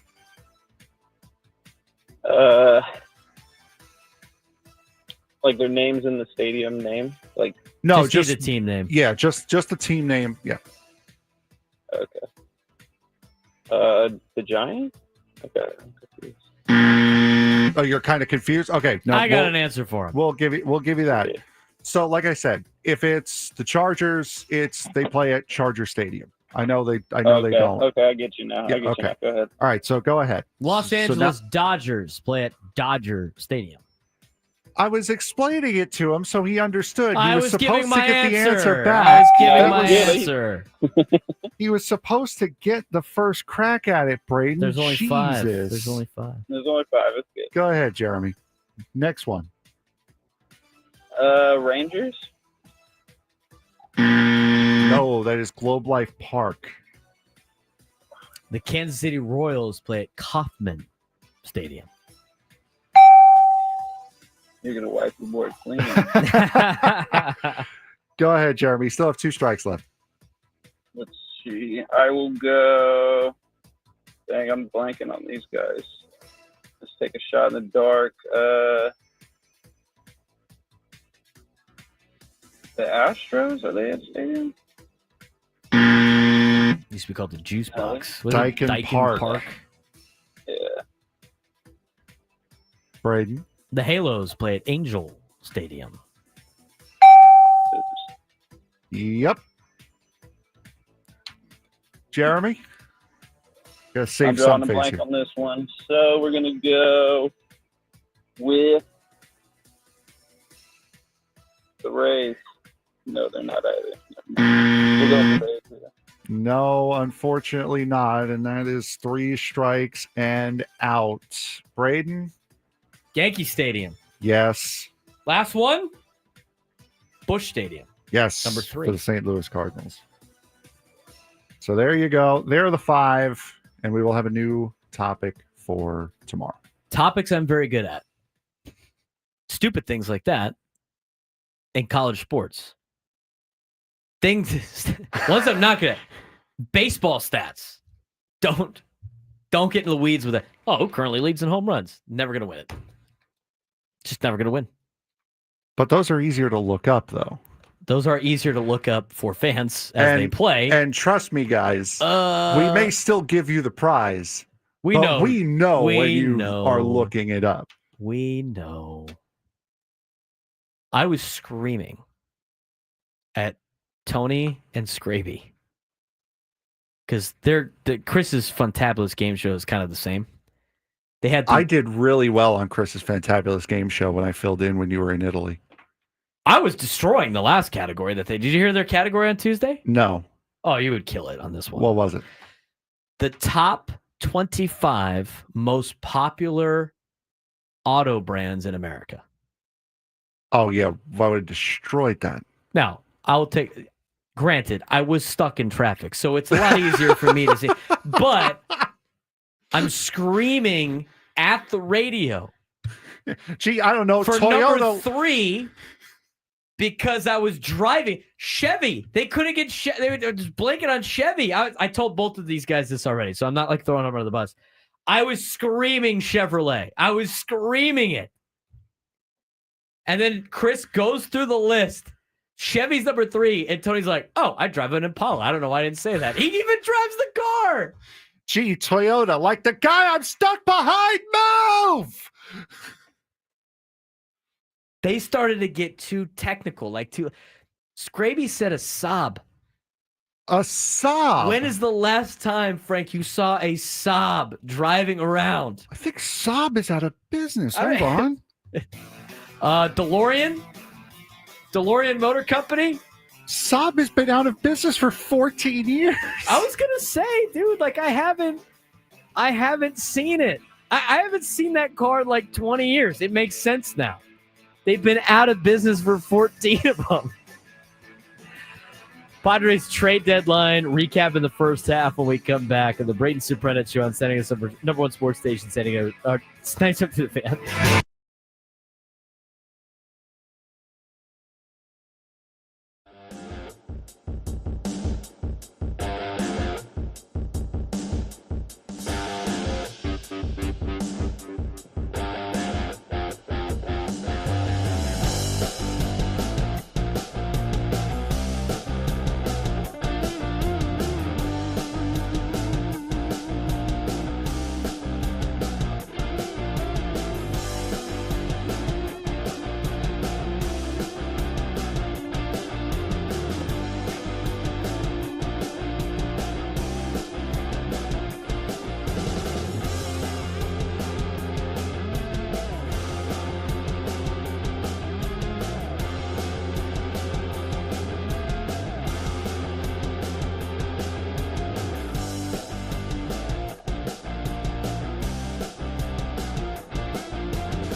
1 o'clock on 97.3 The Fan. We'll talk about we usually do a lunchtime hour thing.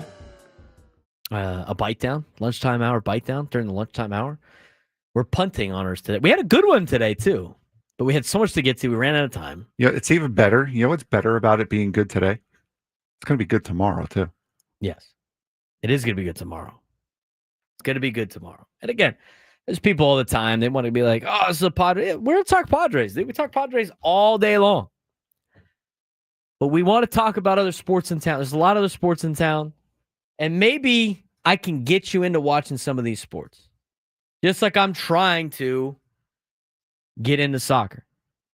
There's some people that chat, like, nobody cares about high school football. Yeah, I went a little long on the high school football thing, but it was something of note. And we have a high school football audience mixed in there too. There's a lot of people involved with it. I thought that was the coolest thing. And, you know, we tweeted out about Scott Miller and the passing of Scott Miller. What a great man he was. And we lost two great writers in town this year, two contributors to our show, in Scott Miller and Bryce Miller. And both phenomenal human beings. And when you get to meet these people and work with them and put them on the air, I mean, it's just, it's more than just their sports knowledge. It's just who they are as people. And Scott Miller was one of the best. One of the best. And it's still kind of relatively, new for a lot of people, but, we are going to either next week or the week after get some guys on to talk about the legacy of Scott Miller and what he has done for this city and this community and what he did for Major League Baseball and for the Scribes and everything like that. And I bring up Scott Miller for a couple of things. And the one, it's like, when you look at how you break into this industry of media in general, sports media in general, whether it be print, whether it be radio or podcasting, whether it be TV, Buster Only talked about Scott Miller on Sunday Night Baseball on Sunday, as he should. A very big contributor to the baseball world, especially from a writer's perspective. And talked about him breaking in San Diego, covering high school football for the UT with Buster Only. Jim Rome got his start. We all know about that here in town at 690, doing updates, but he'd call high school football games in San Diego. You see anybody that's on television or in radio or in print, and where they started, they were probably on the high school beat, which is cool. So we're going to talk high school football, college football, NFL during the football time. We're going to spend some time on it throughout the year. It's still going to be 90% Padres and a lot about life too. But we're going to talk about a lot of that stuff. It's fun. And you know what? There's a guy in the chat. By the end of the year, I'm going to get him to go to a high school football game. He's going to pick a team. He's going to be locked in. And again, like when we talk about it, it's going to just give you a perspective. There's a lot of good talent here in town to let you know about some of these players. Go check them out. Go watch them play. You got a 5-star athlete, and Brandon Arrington at Mount Miguel just committed to Texas A&M. There's a lot of good players out there that you can go watch on a Friday night. But what I'm not going to do is Mike B said in the chat, which is really funny. Hey, man, this is Sir X's and O's how to break down Lincoln. It's not going to happen. It's like, hey, this kid had a really good day. This team won. This team looks pretty good. This is a good matchup. Go check it out. Not like, hey, you know what? I think the linebacking core at St. Augustine's going to be spot on. We're not going to get into the details of that. It's going to be like one segment a week. Recap real quick, preview. It's going to be fun. Let's get back to Padres baseball. Although making fun of Scraby for picking a sob was pretty funny. How about the fact Tony, I don't know if he got knocked out on that one, but to get a strike for picking number 26 on the list when you needed the top 25, that's a rough one. He said Porsche, 26. It was a fun thing. That was a fun category, though. I like Chris's fantabulous game show. Fantabulous. Yeah, you never know. His fantabulous game show that they play on Tuesdays is pretty fun. I enjoy playing it while I'm driving around San Diego. 833-288-0973, 833-288-0973. Let us refocus back in the Padres baseball. Where's Mott the Pod? Where's Mott the Padre? We're back, right? We're talking Padres baseball. We're back to it, all right? We'll talk about the lineup change maybe. Do you want to talk about the lineup change today, or do you want to talk about the first half recap? Even though we could still do the first half. We could do both tomorrow. Either or. You get to pick one. I'm going to let you play producer. Let's go with tomorrow will be the end of the first half. So let's go with the lineup change today. Lineup change yesterday. Well, it was so good that you got one run, which was great. What to make of the lineup change? Yeah, there you go. Well done. What to make the lineup change? There was a big, we talked about this on the roundtable. If you missed the roundtable, go back, listen on the Odyssey app, find the video on YouTube, watch it on YouTube, or tune in at 5 o'clock. We're going to re-air it at 5 o'clock. But the question was, what do you make out of Mike Shildt and the lineup changes? We all gave little answers here and there. We're going to go deeper into this.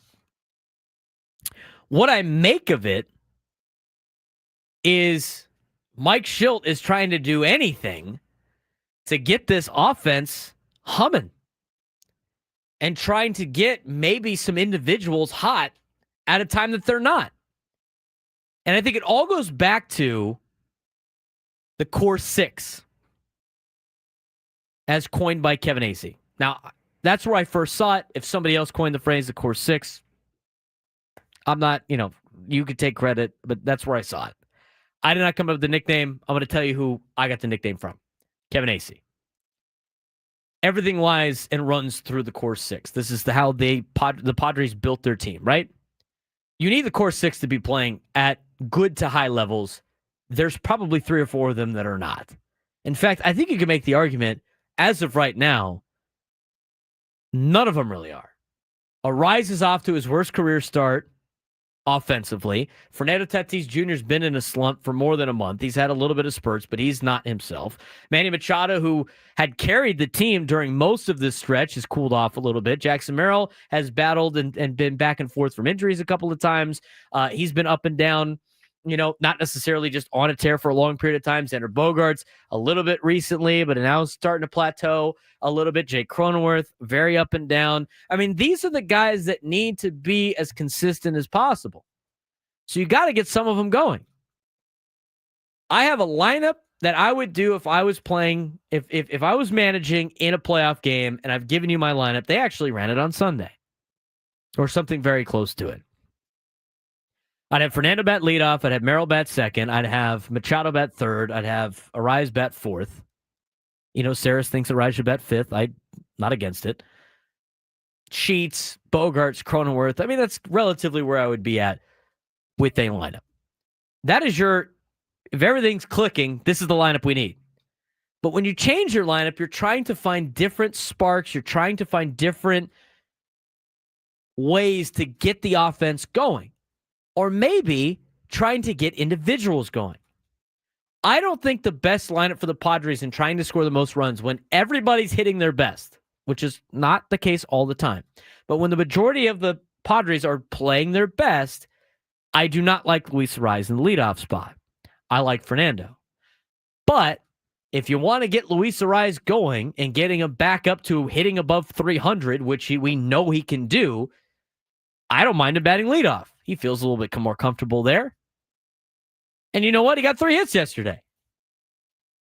I think it makes an advantage a little bit too when teams shift Arraez a little bit more when he's batting leadoff to start off a game or somewhere else.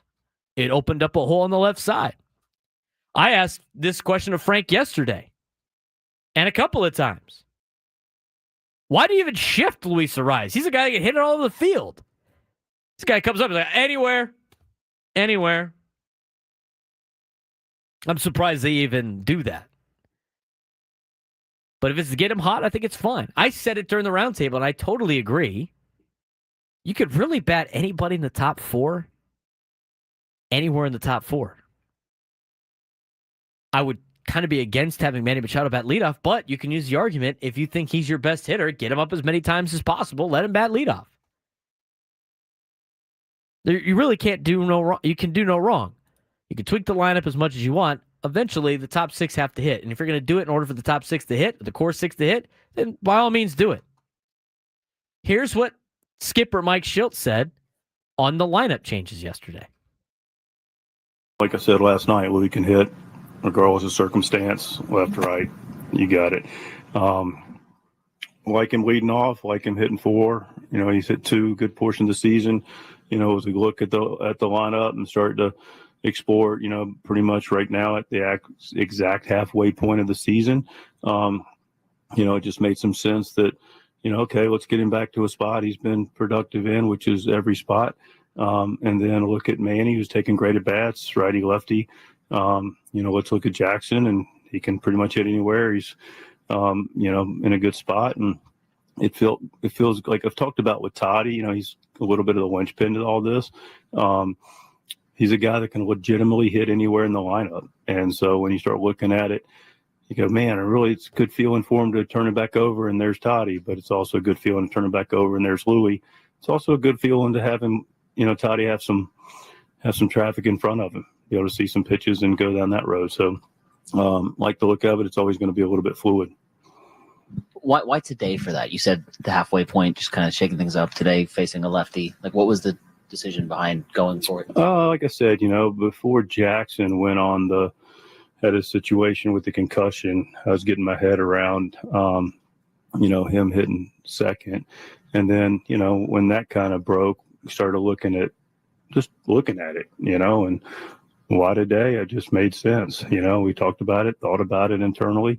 It's a conversation we do have with the guys that are involved with it. There's a comfort level with those guys, and everybody was really, really comfortable with it, had their head around it. So we rolled it out. I don't mind him mixing up the lineup every once in a while. But here's the deal. And we talked about this on the roundtable. I totally agree. When Andy Green was mixing up the lineup every single day, and Jace Tingler was mixing up the lineup every single day, everybody was bitching, moaning, and complaining. You got to keep these guys consistent. If he doesn't know where he's hitting the order, how is he expected to hit? And now you got a consistent lineup every day, and what's everybody saying? Well, I got to mix it up. Got to mix it up. Got to keep it going. Got to keep it moving. I don't mind the lineup change. Whatever it takes to get the guys going, I think needs to be enforced. And yesterday, didn't really work out.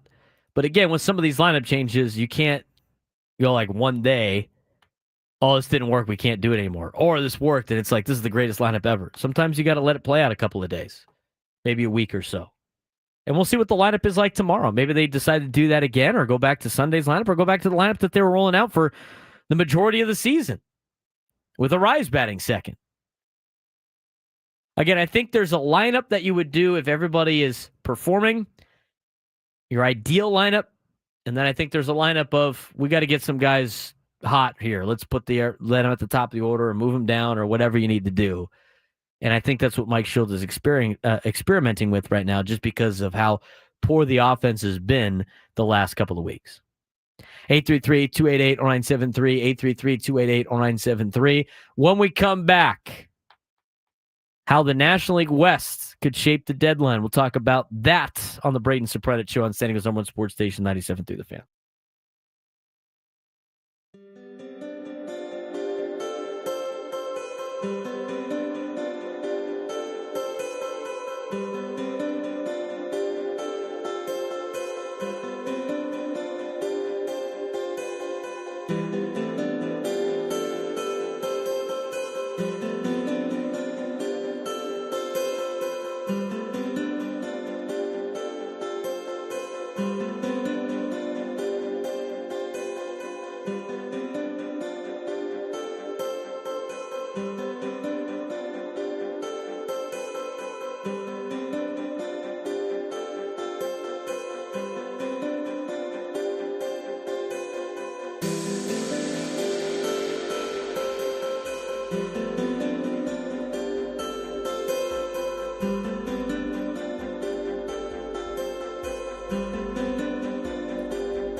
$120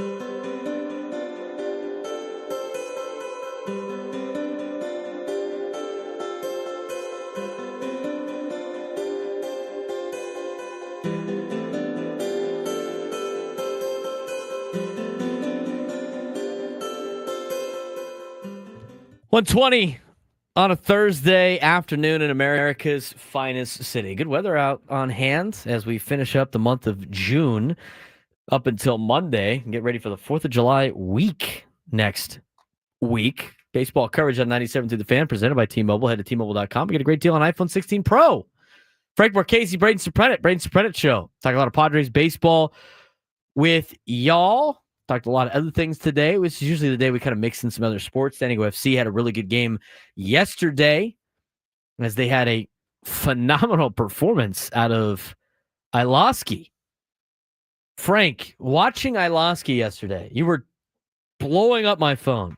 Yeah, it was insane. Have you seen anything like? I mean, there's nothing like that. Had been the most. That's the most incredible thing I'd ever seen on the highlights when I watched the highlights. Yeah, 4 goals in 12 minutes doesn't happen often. And just to give you a perspective, no other player in MLS history had scored 4 goals within a half hour. He did it within a quarter of an hour, which is absolutely unbelievable. There's no other word for it. It's stunning. The fact he was able to do it. How is San Diego FC able to deal with Vancouver at the top of the list and wreak some serious havoc? Well, see, here's the thing. I do not have MLS season pass. I have a super box, which takes streams, and fortunately part of it is the MLS. So I can watch the MLS on the super box for free. Each game has its own channel. And last night, the San Diego FC Vancouver match was on a channel that was apparently set incorrectly.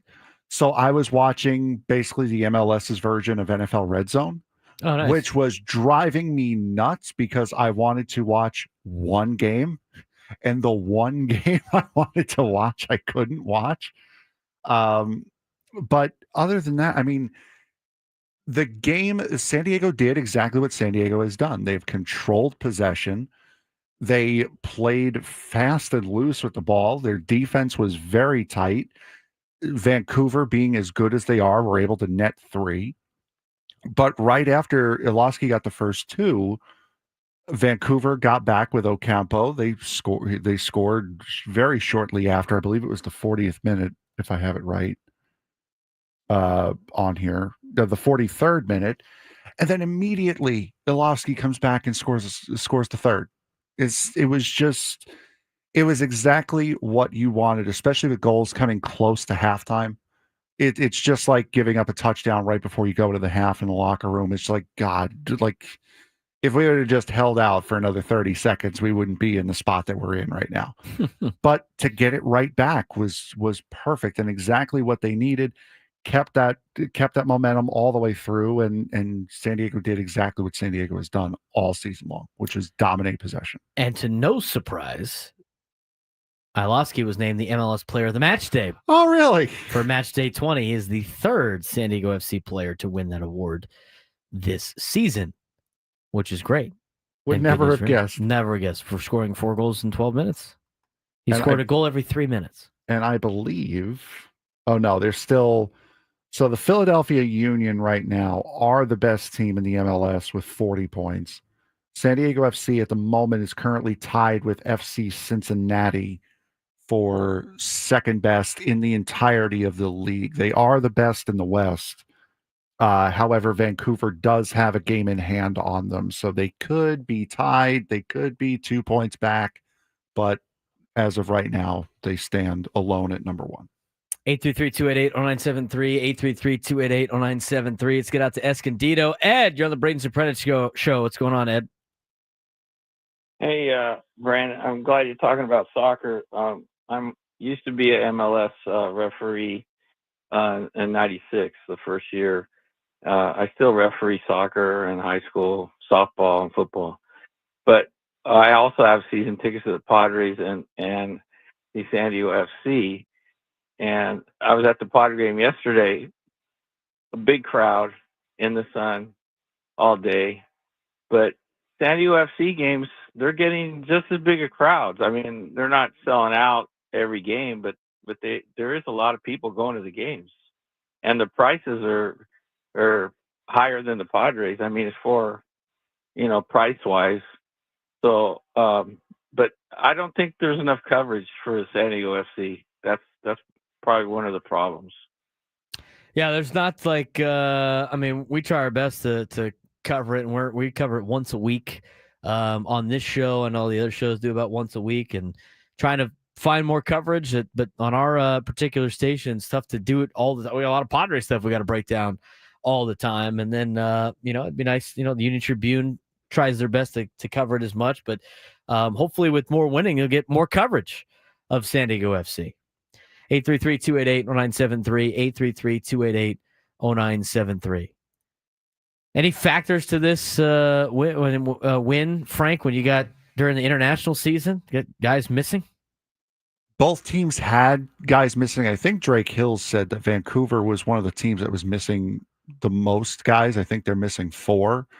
But this is exactly what has allowed Ilowski to really shine, because you're missing I believe it's Valakari is your number 9, which is your normal striker. Valakari's not here, so it's allowing Ilowski to shine. And I gave you the equivalent yesterday. This yesterday would have been like Trenton Brooks hauling off and just hitting 4 home runs in a game. You have a local kid coming in to fill in a spot that's not usually his, just having himself a day. That is a 1-to-1 comparison, really, as if Trenton Brooks hit 4 home runs in one game is basically the same thing that Ilowski did last night. You mentioned before, like when you're tweeting or we're texting back and forth, it's like, this is like stuff that it was such a insane performance. You think about the best soccer players in the world, it'd be very hard pressed to find if any of them have ever done this.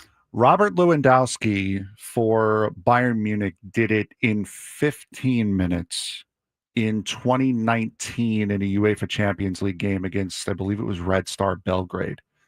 I looked it up last night. I don't know that off the top of my head. I'm not that psychotic. But That sick though. You should just played it off. I think that you should just played it off. But I think that they're like guys like Messi and Ronaldo. They have scored 4 goals in a match, but Not in never 12 minutes. Never that close. Not in 12 Never minutes. that close. Say that. So there you go. Milan Ilowski better than Lionel Messi, confirmed. As said here by Frank Marchese. That's his hot take, and he's standing by it. If you disagree, you should DM him at Let's not do that. F Marks. Let's not do that. Was it F Marks 325 or something? 324. 324. I was close. F Marks 324. Marks for Marchese. Yep. Markz is how you spelled it, how you would say it. Marchese. Marchese. I like it. The NOS, Frank, is a major factor at this year's trade deadline. So I've heard. How big of a factor? We'll tell you when we come back to finish up the show. The Braden Surprenant Show, San Diego's #1 sports station, 97.3 The Fan.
Off day. Padres will be in Cincinnati this weekend to take on the Reds to start a road trip that will go to Philadelphia before returning to San Diego for the 4th of July against the Texas Rangers. They will also play the Diamondbacks and be hosting the Phillies, and that will do it for the ceremonial first half of the season. Long homestand before the All-Star break, and then a long road trip after the All-Star break, which we like to call the Comic-Con road trip. That's really the big reason why they miss a significant amount of time after. But that's the first half of the season. Now, the real first half of the season ends tomorrow. At the conclusion of Padres Reds tomorrow, the first half of the season is over. The ceremonial first half, of course, is the All-Star break. Then you have the trade deadline cutoff, which I like to say. And then we have what we've coined the 42 that Frank brought up yesterday.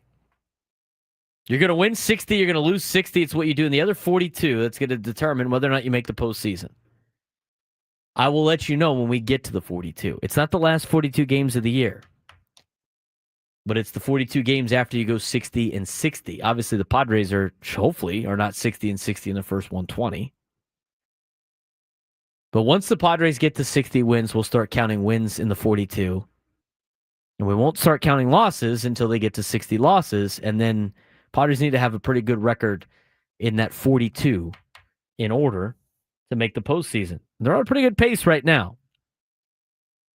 What we could put them on more of a pace is the trade deadline and having a good trade deadline.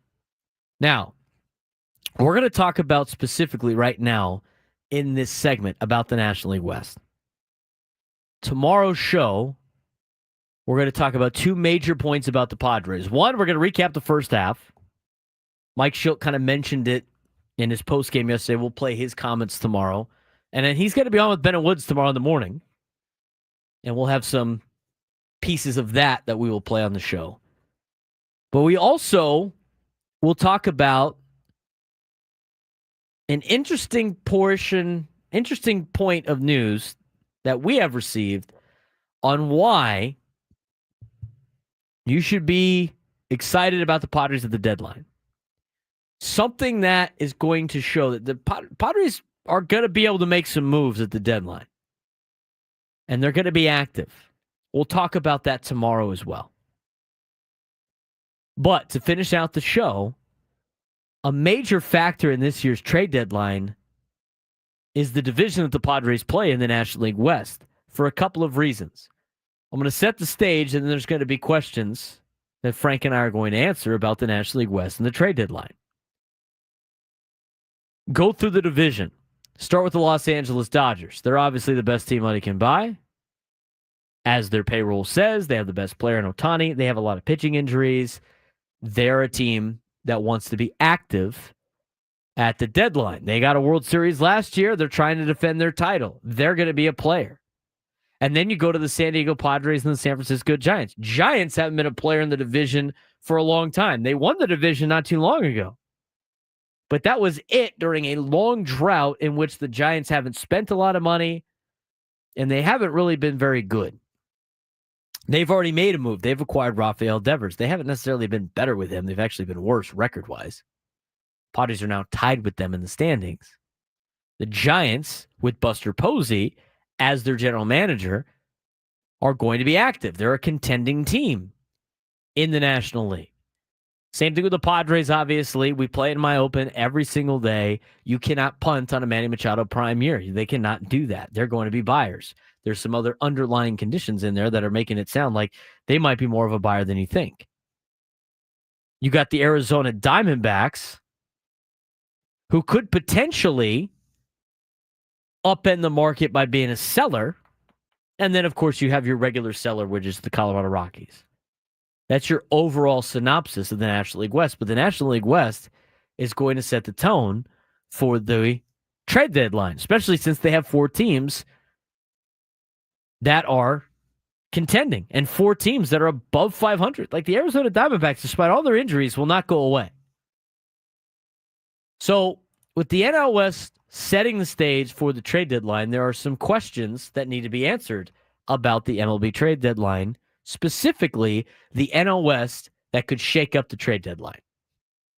And here's how. Here's Frank Marchese. So we have 2 Padre questions, 2 Dodger questions, and then 1 question for each of the other 3 teams. We'll get the Dodger questions out of the way here first. Yeah, get rid of them first. More serious option for the Dodgers would be Chris Sale, who the Braves GM has already said they're not trading, or Sandy Alcantara, who the Marlins already said they're not trading. Yeah, but it's the Dodgers, so well, yeah, of course. What is the question? It's a more serious option. Who is the more serious option between the 2 guys they've already said are not being traded? I think Chris Sale's a more serious option. Really? Yeah, I do. I think he's a more serious option for the Los Angeles Dodgers.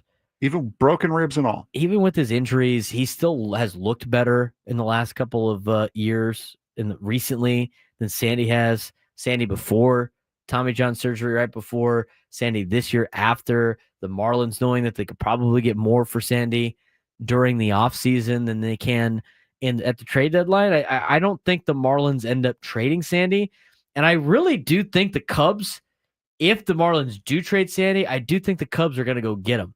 That's why I think the Dodgers' more serious option might be Chris Sale in this particular case. Now, I think the counter argument, and this could be your argument, is, well, why add a guy that's already hurt to a group of players that is already hurt? I mean, that's definitely a question. But the thing with the Dodgers, though, is it all hinges on whether or not they get a couple of these guys back that they're expected to get back. If they don't get Sasaki back or Snell back or some of their starting pitchers back, Glasnow back, then they are going to have to make a move. But I think their trade deadline is going to be, at least for starting pitching, is going to be just getting what they have back. Yeah, and that is a very good point. And good news on both the Chris Sale and the Sandy Alcantara points. They both had Tommy John surgery. Yes.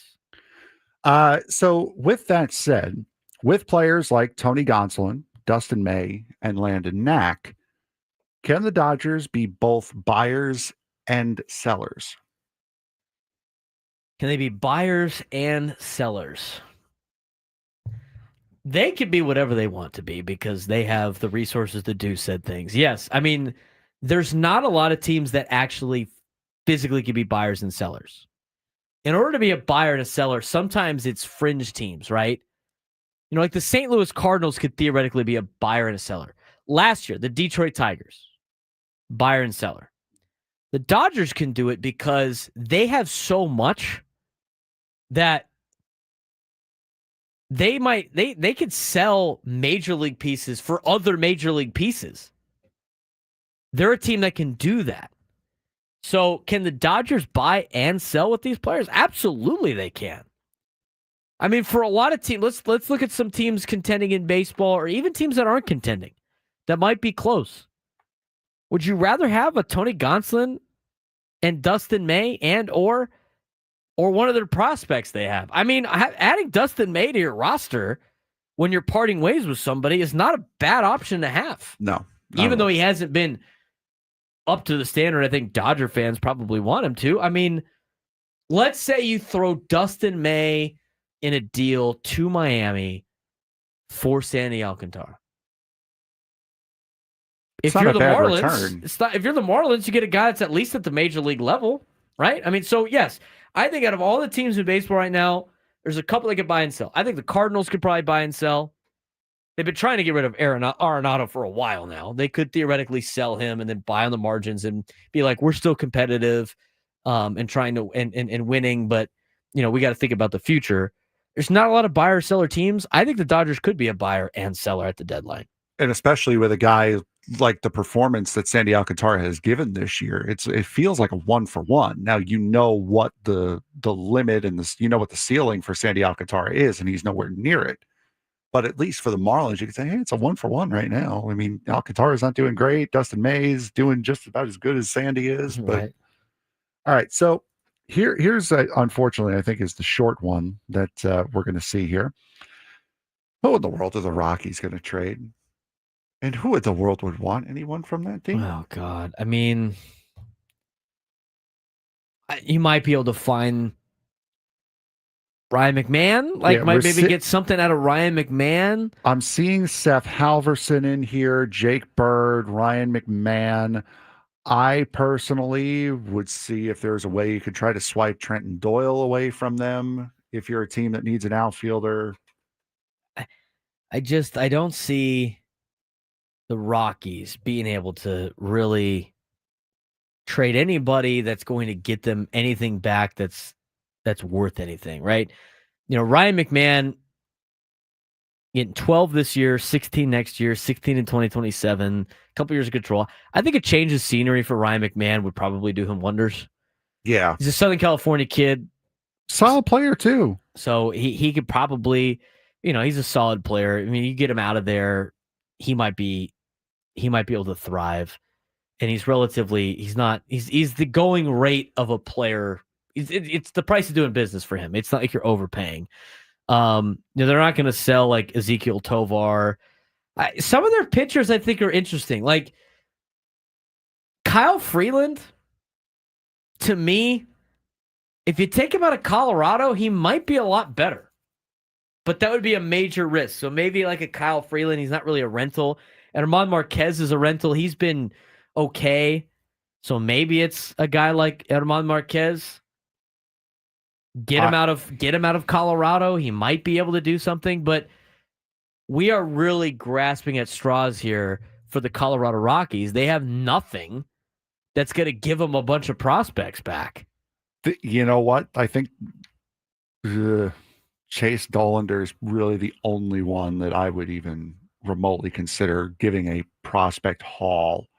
And I don't even know if Dollander's ready. He's 23. That's a prospect haul for a prospect in reality. He's up out of necessity, not out of quality. Now, Dollander's supposed to be a great pitcher, but he's not up because he's that great pitcher yet. Anybody going to trade for Michael Tolia? I mean, but now you're looking at some of these players that are expected to be part of the future. I mean, Dollander, the Rockies have control over until 2031. Yeah. And Hunter Goodman's... You got to build around somebody. And Hunter Goodman's in a very similar spot as well. He got drafted in 2021. And Seth Halverson. Yep. Seth Halverson's a free agent in 2031 also. I don't know what they have to trade. Mickey Moniak? Does anybody want Mickey Moniak? I mean, if you're looking at veteran pieces, everyone in the league just had a crack at Orlando Arcia. And right. No one took him. Maybe Tyro Estrada, maybe Ryan McMahon, maybe Sam Hilliard, possibly.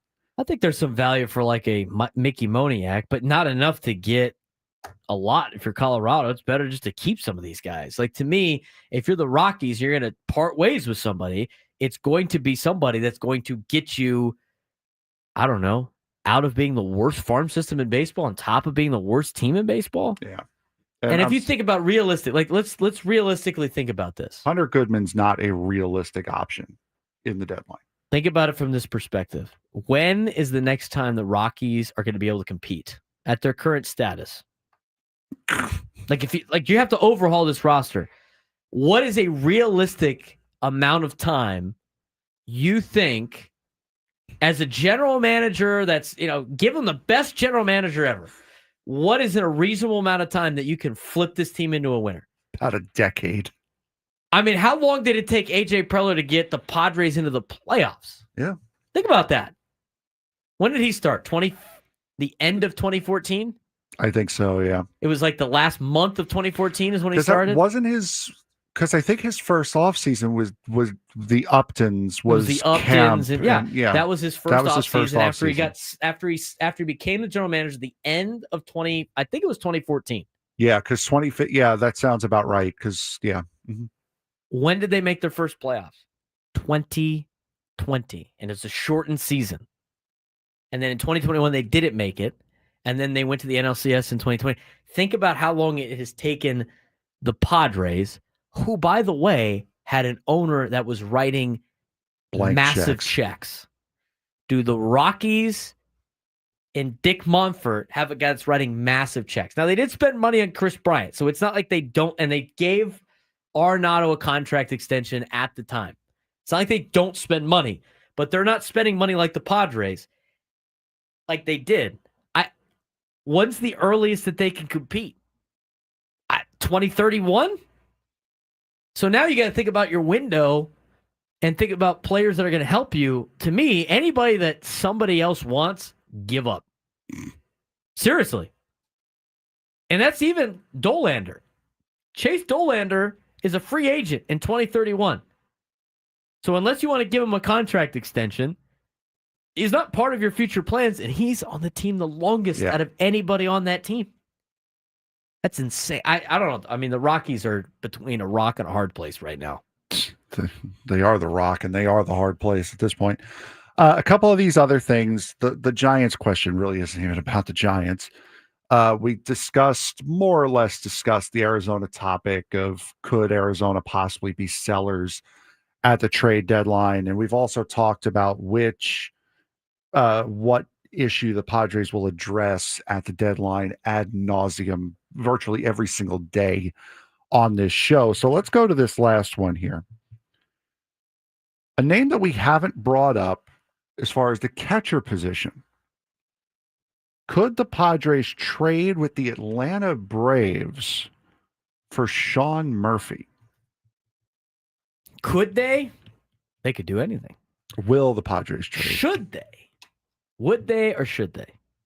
Otherwise, I'm going to ask the Jurassic Park question. It says will. I know. Will the Padres trade for Sean Murphy? Let's look at Sean Murphy's contract. Sean Murphy, I'm pretty sure he's getting decent. He's getting $15 million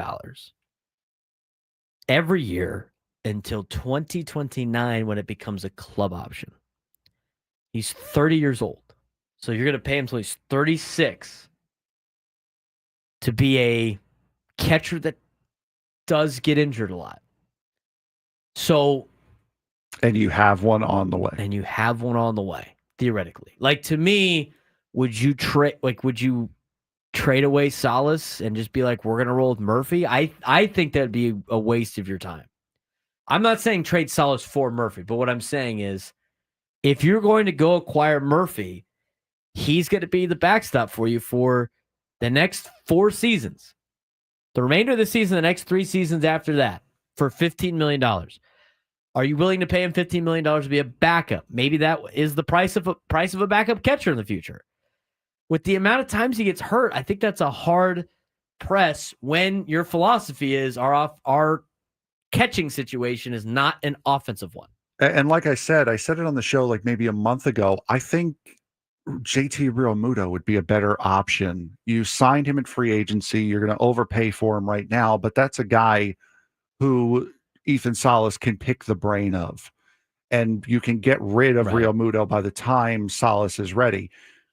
With Murphy, that's a long time to be stuck with a catcher, especially if Ethan Salas doesn't work out, because then you really are stuck with Murphy, and you're going to be stuck with Ethan Salas if he doesn't work out, because, well, now all the promise and prospect of the prospect is gone. Well, I also think don't the Braves fans think Murphy's a disappointment? I mean, I think he's been kind of a disappointment there, has he not? Yeah. He's been a disappointment. He was a part of the Shea Langoliers trade that sent Langoliers to Oaklamento. Your favorite. Do we have time for one more question, or is that no? That was it. Like we'll talk about the Padre ones, the other Padre one later. The other Padre one was what should the Padres left field? Yeah, exactly. We've spoken about it every single day on this show. Cool. Enough questions, I would say. I agree. It's time for some action. Yeah, I think I'll wait to the deadline. Well, no, I've been more and more encouraged by the news we're getting on the deadline. At the beginning, I was like, it's going to be it's going to be a seller's market because of the teams competing. And then you're like, well, if the Diamondbacks sell, all of a sudden, things are a lot different. And there's some good news, Padres fans, that we'll talk about tomorrow on the show.